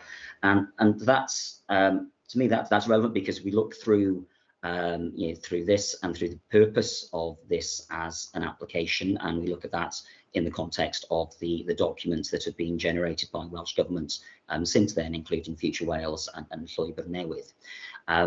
Now, I quote from I think it's page 85 of the report. Its officers' view that the climate emergency does not simply supersede other policy considerations in favour of the development. Well, I think for a policy perspective, that's where we have to disagree, because that's the purpose of the climate change emergency being declared. If there's no purpose to a climate change emergency because it's simply an on-balance situation, then what is the purpose of that climate change emergency, and how does it work? We have a quote in this in this report, which is from Llwybr Newydd, which fundamentally says that we've considered the needs of the airport against decarbonisation. Well, it's frankly facile. I think what we have is, to be perfectly honest, is a tension at the heart of Welsh Government between economic developments and between, sort of the climate change emergency they say they believe in. If we look, for example, most recently we had the road review came out a few weeks ago, and that was been based against the the strategic net zero aim, which isn't mentioned at all, for example, in our reports, despite it being sort of something that is being used by an area of Welsh Government to decide their future policy. So Welsh Government won't support a road to build from the M4 to this site, but may or may not be supported in policy terms of something which is clearly here for the benefit of the aerospace industry. In fact, we make it clear that it's for the benefit of the aerospace industry because that's part of condition 40, that it should be done so. As a local authority, we've recently done work into our carbon emissions, and we found that around 90% of those things were through our supply chain. So we have an issue here where the Welsh Government is saying, on the one hand, that we can't build roads because that's inducing cars and transport that's going to reduce carbon emissions, but on the other hand, we're trying to claim that actually that's not here, even though clearly that is a natural net result of what this agreeing this application would entail. Similarly, I think it's very interesting having the we haven't really discussed the transport implications of car use here. One of the major points that was discussed, because we remember that one of our highways officers, Michael Broad, was here to discuss this at the meeting in 2021, is the assumption that's built in as part of Llwybr Newydd and part of the some of the technical assessments here, that around 30% of people will be working from home from future, and therefore it seems, and please correct me if I'm wrong, because I can't pull it out from the information that we've got here, that 20% fewer, the amount of traffic used will be has been discounted by 20% compared to what would otherwise be there. Now, the 30% figure for people working home simply makes no sense. If you have a facility that can accommodate 100 people, it won't accommodate 70 people when you build it in the future. It accommodates 100 people. If you've got 30% of your people working from home, you've just got 140 people working for organisations there, of whom 100 will be there. So these things make absolutely no sense to me in terms of working out the numbers of people that will use these facilities, because obviously people will rationalise according to the availability and the cost of what is there in the future. Just as the Vale of Glamorgan Council is rationalising our space because 30% of people are not working at Vale Council offices anymore, and therefore we're looking at where we can make savings, for example, at the Docks office in the Alps, because people aren't using those space, so we don't need it. What you would do if you were obviously developing this site is, well, you'd oversell those numbers because people's numbers are different based on this future concept. So the idea that you would have 20% fewer people using roads than might be expected makes absolutely no sense. Very briefly, just want to discuss. I mean, there's reference to the potential number of jobs that are created here, which is I think somewhere around 3,500 to 4,000 jobs as a result of this. Obviously, that's I think around 50% more than the number of jobs, the number of people currently on the claimant count in the Vale of Glamorgan. So where these people are going to come from the jobs is also of great interest, and how they get to a site which is predominantly going to be car-based is there. The idea that we can look at the jobs and celebrate the jobs without looking at the viability and saying, well, actually this site, with the concept of this has been shown by the viability account not to be there without substantial public investments. So on the one hand, you've got a set of jobs that will be created should there be a substantial public investment in this site. On the other hand, if we can't look at the viability because that's not relevant to this, then how can we look at the jobs and say they're relevant? So for me, and I'd appreciate Ian Robertson's comments on this, I have concerns regarding the policy. Obviously, there's a holding decision from Welsh Government at the moment. I think it's clear that Welsh Government need to make their position clear. I don't know whether they've been lobbying behind the scenes. I don't know whether there's a difference in opinion within Welsh Government. It's a multi-headed beast. There are lots of people with lots of different opinions. I don't know who has the who really has the say on this when it comes down to it. But it's quite clear to me the Welsh Government is pulling in different directions and needs to give an actual, not just a holding direction, but an actual direction as to where they feel on this. I also have concerns, as I say, about the transport and the issues regarding biodiversity. I know we've discussed those before, but I don't understand or really accept the argument made by one of the previous speakers that developing on 45 hectares of land is somehow beneficial for biodiversity and green space in the Vale. I don't buy that argument with this. So I appreciate the any comments that I had from the planning officer, but I don't feel that this is doing what it says on the tin and what we need from this. Thank you. Ian Robinson. Thanks, Chair. In terms of climate, I mean, I can't tell any member how they should weigh climate change in the balance of issues. I think all I can point to is the kind of timing of the climate emergency and the timing of Future Wales, which is going back to what I said before about making our decisions in accordance with the development plan. And Future Wales is part of the development plan for decision making in the Vale of Glamorgan, and that plan came out after the climate emergency was declared, and still talked about the Vale of Glamorgan being a national growth area, and still talked about the importance of the airport. And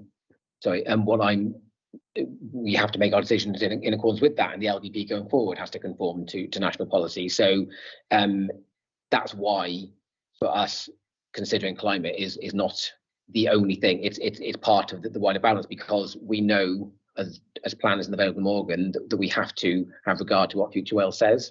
And I think the timing of it is relevant in that conversation. As I said, I can't tell any member or anybody how they should factor climate impacts as they see it into their own decision-making process. In terms of the highways and working from home, it's not just about working from the transport modelling. It's not just about working from home and the impact on traffic from the development itself. It's about what those reductions that Welsh Government are working toward mean for commuting traffic within the network as a whole, and the kind of reductions that we've seen since the pandemic. So it's not just about there will be a 20% or 30% reduction below what it might otherwise be for this development. It's about wider network traffic.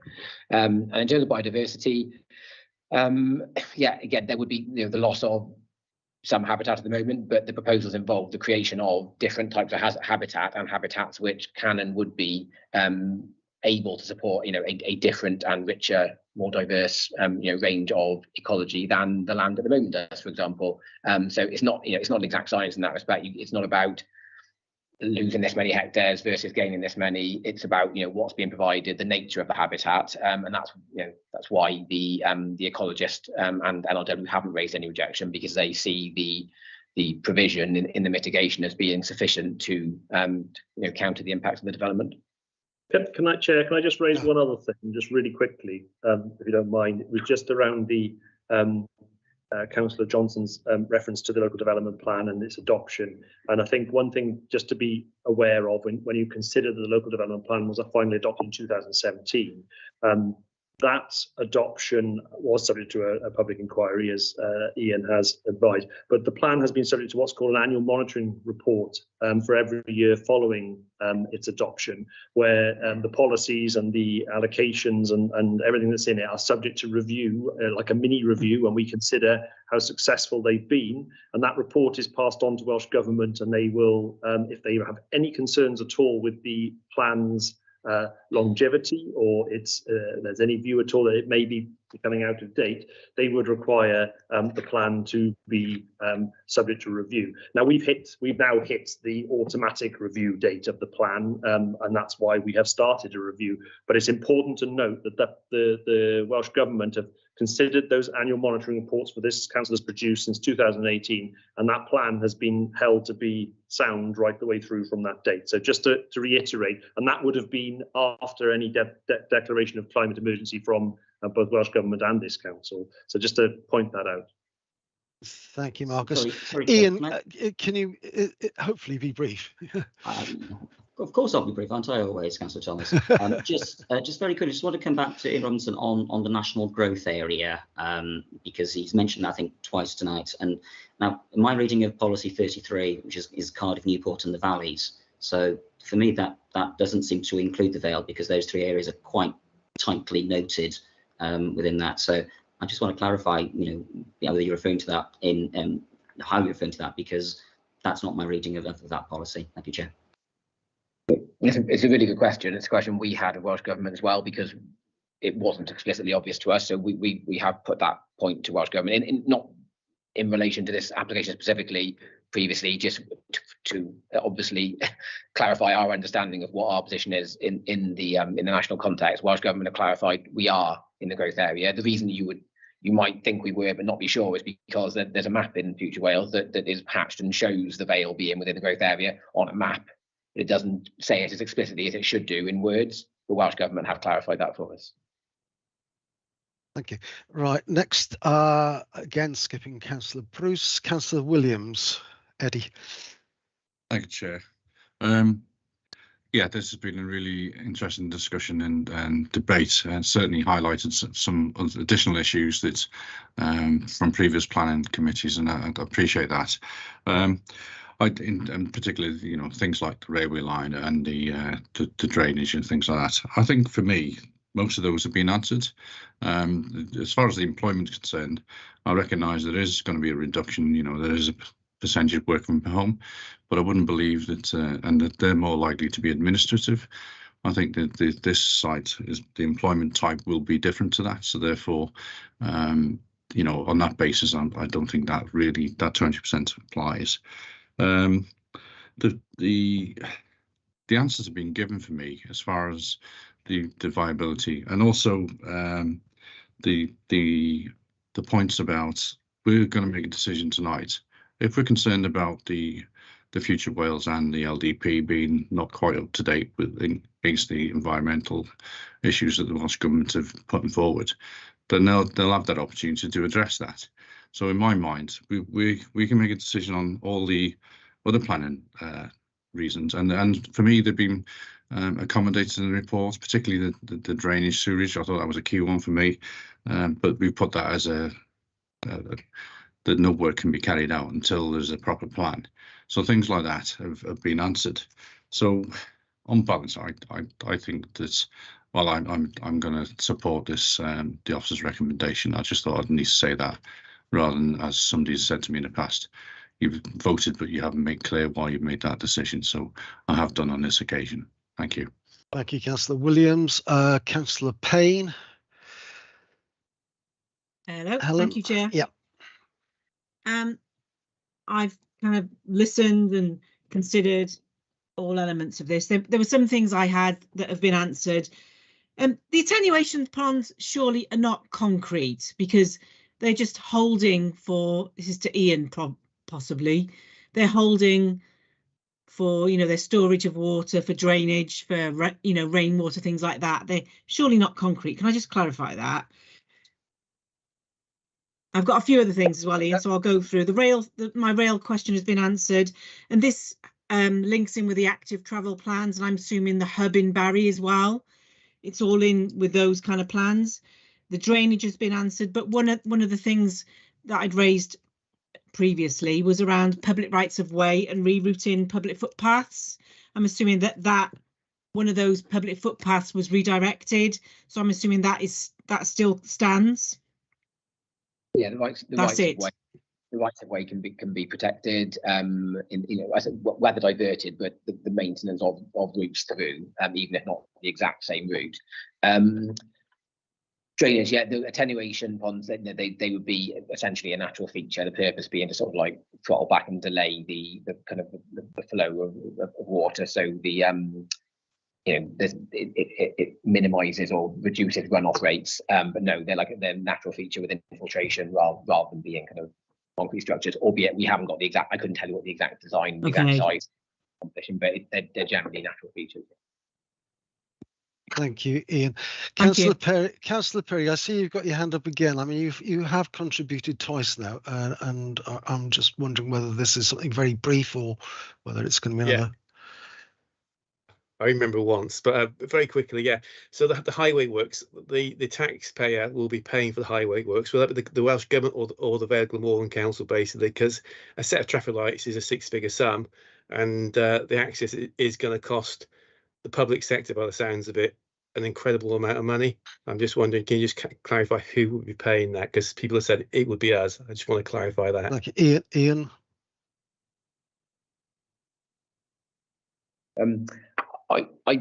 I believe that any of the fundamental works in terms of making access into the site will be borne by the developer. Moving on then, Councillor Bruce, it looks as though we've finally got round to you. Yeah, right. Thank you for bearing with us. That's quite all right. I'm sure you'll appreciate the debate. Yes.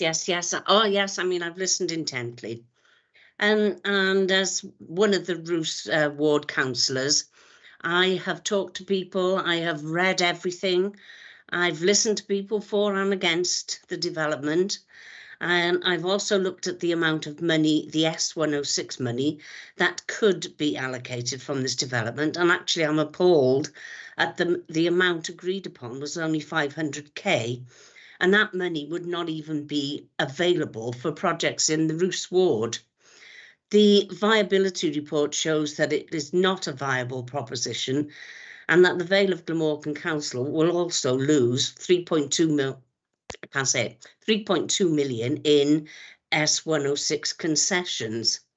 I do not want to see another concrete jungle in place of beautiful green fields.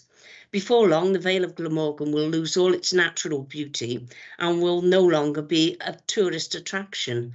And this will have a knock-on effect on other businesses in the area. There are so many reasons why this development should not go ahead. I therefore cannot, with a clear conscience, vote to destroy a family home, a family business. In fact, it's a nationwide business, or a working farm. Once a field has gone, it's never going to come back. Thank you, Councillor Bruce. Ian Robinson, would you like to respond? Nothing? No, I've got nothing further to add, Chair. Right. Right. In that case, I think we can move to a vote. It's clear that we do not have consensus within the committee. When it comes to casting your vote, if members are minded to vote against officers' recommendations, then we need to know the planning grounds, because if the vote goes against the application, then we can expect an appeal, and we need firm planning grounds upon which to base our decision. So if you could bear that in mind when it comes to the vote, please. Councillor Hodges, you have your hand up. Chairman, as I've already said, I will be voting against this, but I will give valid reasons if and when necessary after the vote. In that case, if I can ask Democratic to run the vote, please. Yes, of course, Chair. I'll go through in alphabetical order, and if members can indicate whether they're for or against the officer recommendations. Okay, I'll start with Councillor Bruce. Against. Many thanks, Councillor. Councillor Buckley. For. Thank you, Councillor. Councillor Cave. Against. Thank you, Councillor. Councillor Champion. Against. Thank you, Councillor Champion. Councillor Cowpe. Against. Thanks again, Councillor. Councillor Drake. For officers' recommendations. Thank you, Councillor. Councillor Ernest. Against officer recommendation.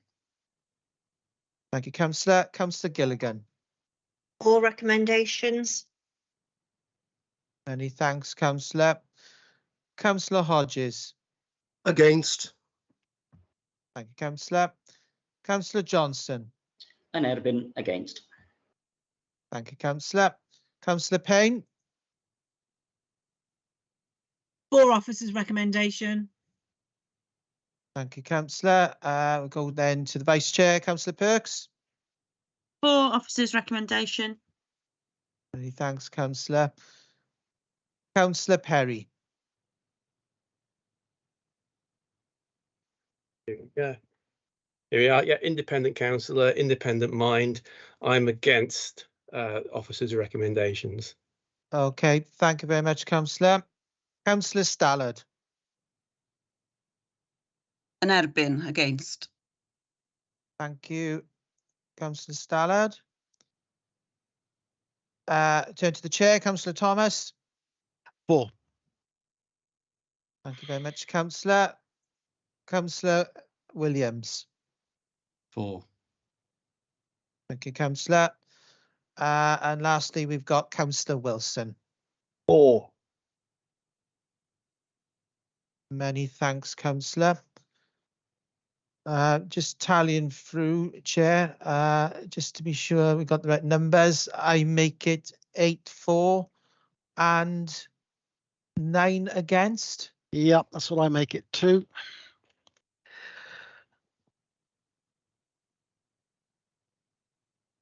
Right, we now have a problem. We need to consider or give ourselves time to consider grounds and reasons.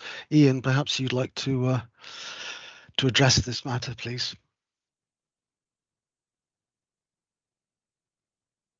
I mean, I don't know really what I can say in the first instance, other than, I mean, there have been obviously a lot of concerns raised by different members through the meeting about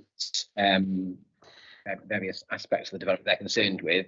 I mean, that would obviously need to be put into reasons for refusal, that if they went forward to an appeal that could then be defended in an appeal. I'm not sure from my perspective.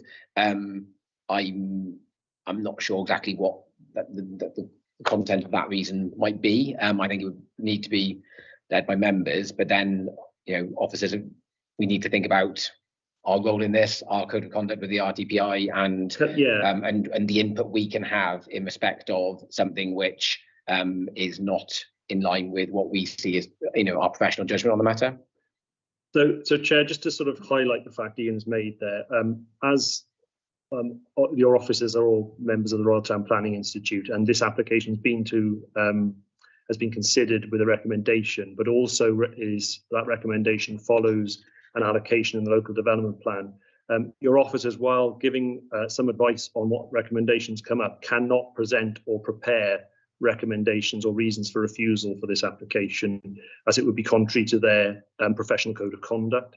So if committee were to go down that route, it would have to seek its own advice in due course regarding those reasons for refusal and their standing. We can certainly give guidance as to what, as officers, we feel they are, but obviously those of you who understand when you're members of a professional body, because this has been through a local development plan process, and those officers who are there will have been part of that local development plan process and will have made those recommendations to that process and actually believe in the recommendations that have been made to you tonight, then it would be contrary to our code as professional officers to actually prepare any reasons for refusal. So I just wanted to make that clear. It's slightly different perhaps to some of the normal cases we have, where obviously things are on balance and the committee makes a decision which can go one way or another because of the local development plan implications here, and the fact that officers will have been involved in preparation of that. It does make things slightly more awkward and slightly difficult. So I just wanted to highlight that issue to you. Yeah, thank you, Marcus. Yeah, I appreciate that. It does put us in, as a committee into quite a difficult position, because we now have to come up with, or we have to seek advice on how we can phrase this and actually come up with a good planning reasons for the decision. All right, Councillor Champion, you have your hand up first, then Councillor Bruce. I just think I understand the position that the officers are in, but you seem to be admonishing us for taking this decision. I don't think that was the case. I think what the officers are saying is that they have Considered the report, and the report has been through quite a long and lengthy process, and that it is in accord with their code of conduct as members of their trade, and that they are then stuck with being restricted in what they can now say and do in support of this committee and us as members on the decision that we've taken. Yeah, if I could just add, Chair, there's certainly no admonishment from officers. I think, you know, if you want to compare this to a sort of scenario where we had one a householder application a little while ago where members raised concerns, and I think it's quite easy for officers to then put those concerns that were raised with that application about design or about impact on neighbours into a kind of a planning reason. I think the prospect of writing and guiding a reason for refusal about the principle of a development on land that's allocated in the local development plan is a very different matter, and that's why where the kind of the distinction comes in terms of what kind of professionally what role we can play in that. So what we're saying is, you know, members are entitled to make their own decision. That's fine, and there's no criticism of members for that. But we're constrained in terms of what we can then do in terms of saying, right, okay, here's the reason. The reason for review should be this. This is how we can, you know, put it together. We wouldn't feel comfortable doing that in the way that we would in the, you know, the very different kind of example I just gave. Right. I'm aware that this meeting has now been going on for 2 hours. Can I suggest a 5-minute break, comfort break physically, and to give us each a chance to consider our positions? And when we come back, I will call on Councillor Bruce and Councillor Ernest. Thank you. Chair, I'll stop the recording. Yeah, back about 5 past then.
You can restart the recording.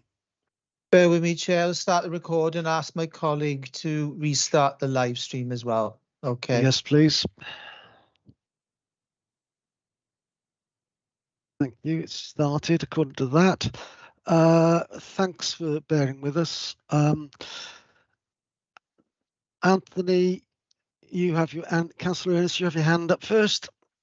Yes, Chairman, I'll be very quick. I'm wondering whether this is a situation where we can hold an informal meeting of the planning committee, not a public open meeting, but I'll call it an informal meeting. You know what I mean, I'm sure, where members are able to discuss the reasons for refusal. Now, quite clearly, those members who have supported the application would be there, but would presumably not be able to put forward their suggestions because of the way in which the vote has been taken and determined.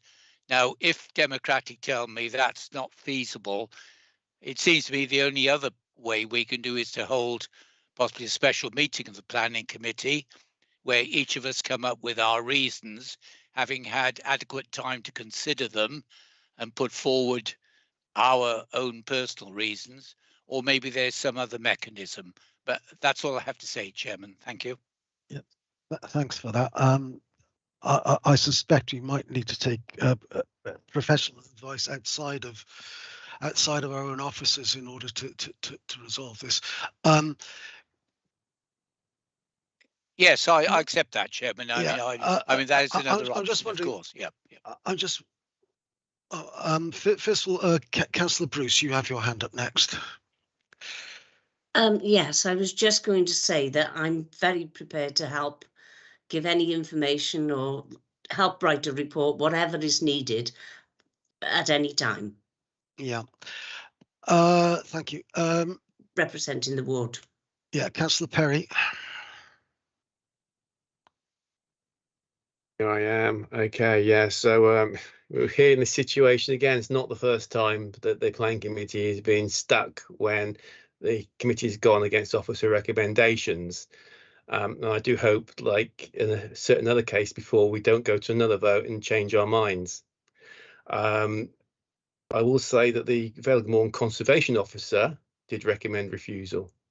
They objected, and that was maintained throughout. So there is grounds, and obviously there's grounds in terms of highway. So there are grounds there, and it's a shame that officers are not prepared to assist members and allow us to reweight their balances. I think you need to be careful on that. I think we're talking about professional standards and so on, and I think you're starting to walk on very, very, very shaky ground. Councillor Buckley, please. I didn't get to finish, but never mind. Yeah, you did. Councillor Buckley. Can't the people who rejected give their reasons now? I just did. I think we do need to look at the way forward. I see Debbie Miles has got a hand up. Perhaps she can help us. If I could assist, yes, I will also bring in my colleague James Doherty in as well, given his particular expertise on planning matters. But I think certainly the suggestion of a further meeting when external support, specialist planning support, can be sought for this matter. I think that's advisable, and if members are minded, possibly a deferment this evening. But I will bring in my colleague James Doherty just to assist. Thank you, Debbie. James. Yeah, no, I think that's right, Debbie. Obviously, as has been mentioned, if members present wanted to put forward, their reasons, they're more than able to do so. But for the reasons that have been stated, if they would like sort of support in terms of phrasing those from professional people, then I think a deferment may be the way to go so that we can explore that. Thank you very much. In that case, I will propose that we defer now to and call a special meeting at some point in the very near future, in which we can discuss this with some sort of professional backup support, advice that we can have at that meeting, and come up with a reason, not so much a reason, an argument for this committee's decision. I've got 3 more hands up. We'll go through them quickly and then decide on the deferral. Nick Hodges, Councillor Hodges first. Thank you, Chairman. I was going to move that we adjourn the meeting and that the decision is established, and that we take it at a future meeting, either the next regular planning meeting or earlier if can be arranged, and taking into account specialist independent advice if the officers feel unable to assist us with our decision. Thank you.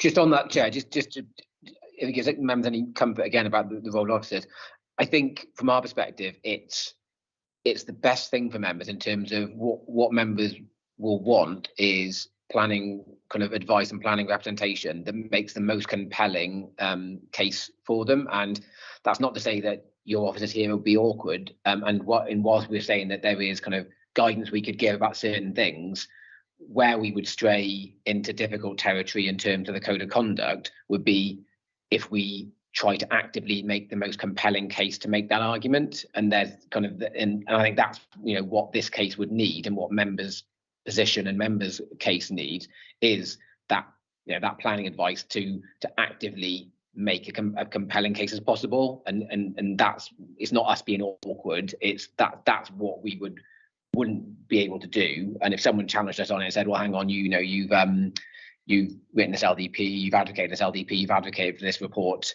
and on a matter of such principle, and then you're then seen to be giving very compelling and actively working against that recommendation, that's where there's a real conflict of interest. So I would say the independent advice in that respect would be much more assistance than the kind of bare bones of guidance about what's a planning consideration that we would be able to give.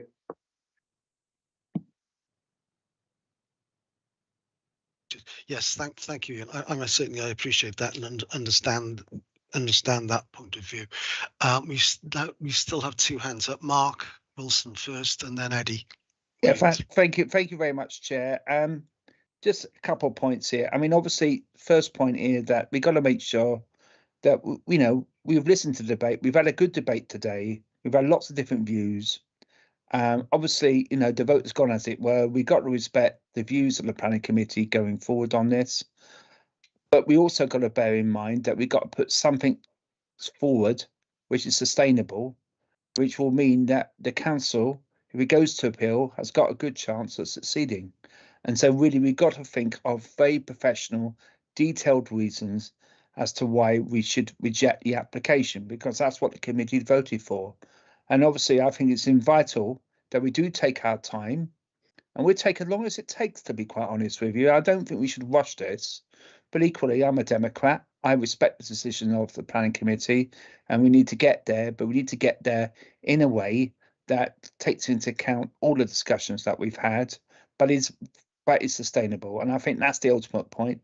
And my second point is, can I also thank, I will repeat, I'd like this on record, Chair, the officers' hard work in this, in producing a very fair report. I think, you know, they really responded really well to this. And also I'd like to thank other members of the committee for their respect as well, and to listen to opposing views and just to look at the facts, because that's what we want, don't we? We want to make sure that meetings are held in a comradely fashion that respects the views of all members. So thank you very much. Thank you, Mark. I mean, I concur with that and agree with the sentiments of what you said. Eddie.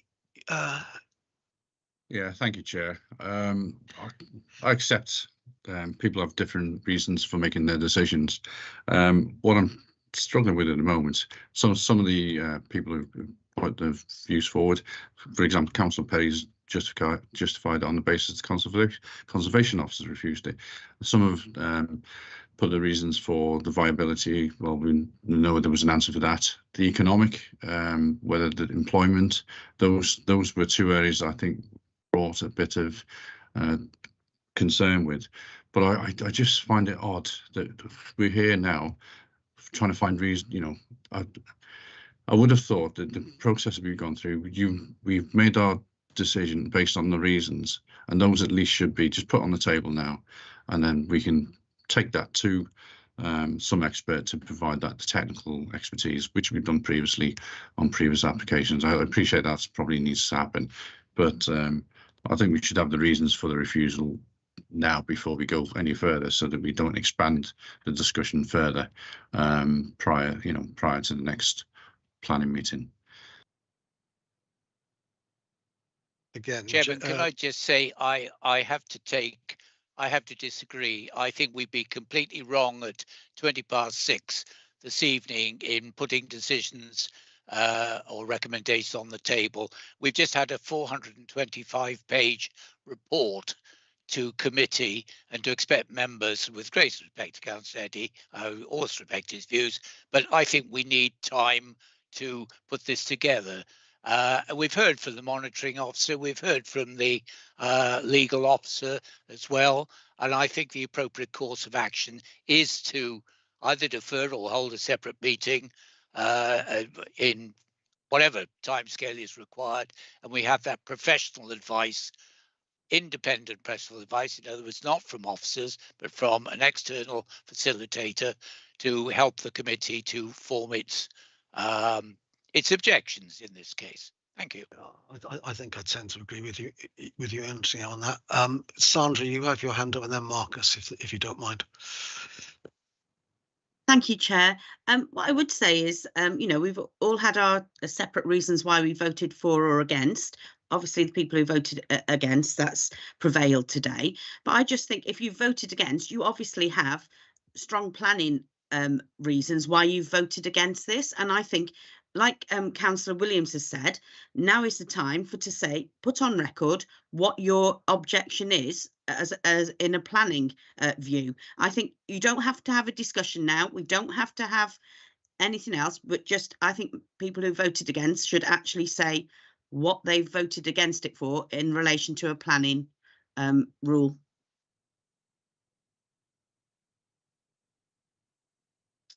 Shooting up Marcus.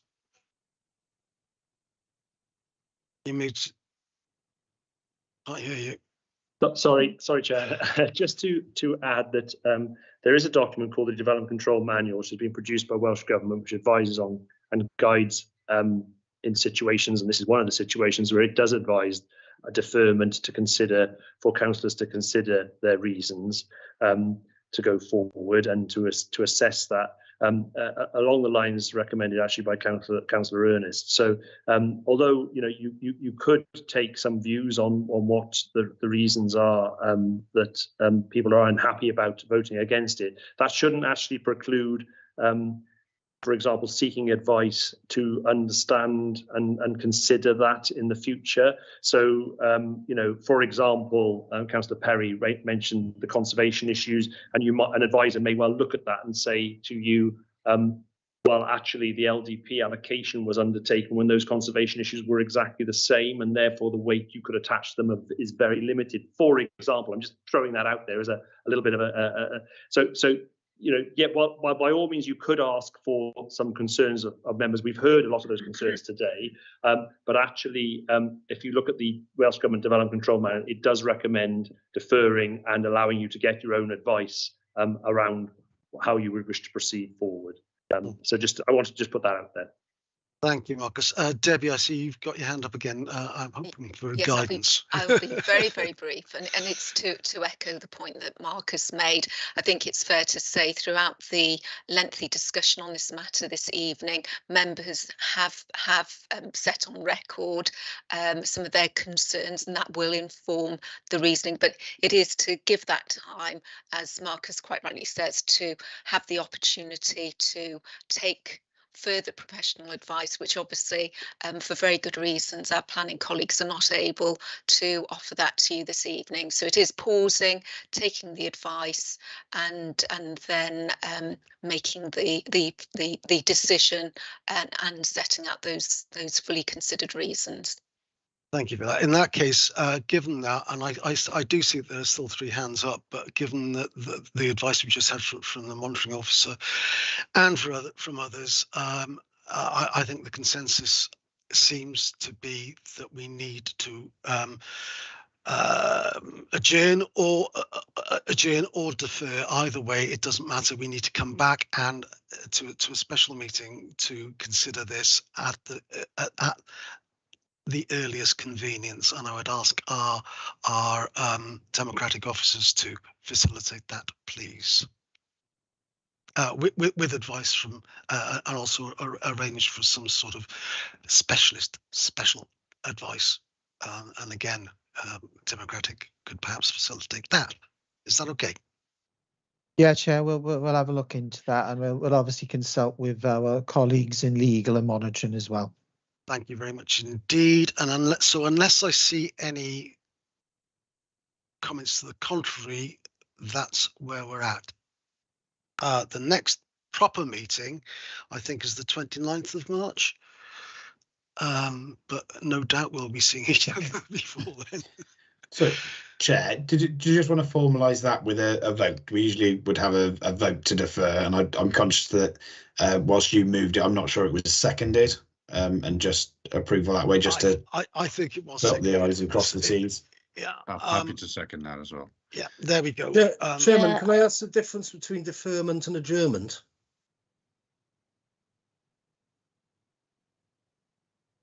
Mark, James? Yeah, generally an adjournment would be to come back now. So you'd adjourn a meeting for a short period and come back later on, generally on the same day, whereas I think a deferral will be an end to this meeting and for the matter to be brought back at a future separate meeting rather than a continuation of the same meeting. Which I think was the argument we were making. Marianne, you've got your hand up. Yes, I have, thank you, because I think we've had very clear advice from 2 officers that we should defer and get proper advice. So I would be against having a vote. Don't think we need it. The vote is on whether we defer, and what James is saying is that normally we would have to vote to defer, and that is not procedurally right. I would ask firstly, though, whether there are any people who are opposed to deferral, because if there aren't, then there would be no need for a vote. Put your hand up now or forever hold your peace. I see no hands. I assume, therefore, that is carried nem.com. So we will proceed as with the we'll proceed as we've said with a deferral and come back as soon as possible to when democratic can organise it. Thank you in that case, all of you, for your time. Yes. Should we do 10 and 11 before we leave this meeting? I have nothing under 10 or 11. So thank you for reminding me. That's right. But there are no matters under 10 or 11. And we've done the date of the next meeting, which thank you all for your time and enjoy what's left of St. David's Day.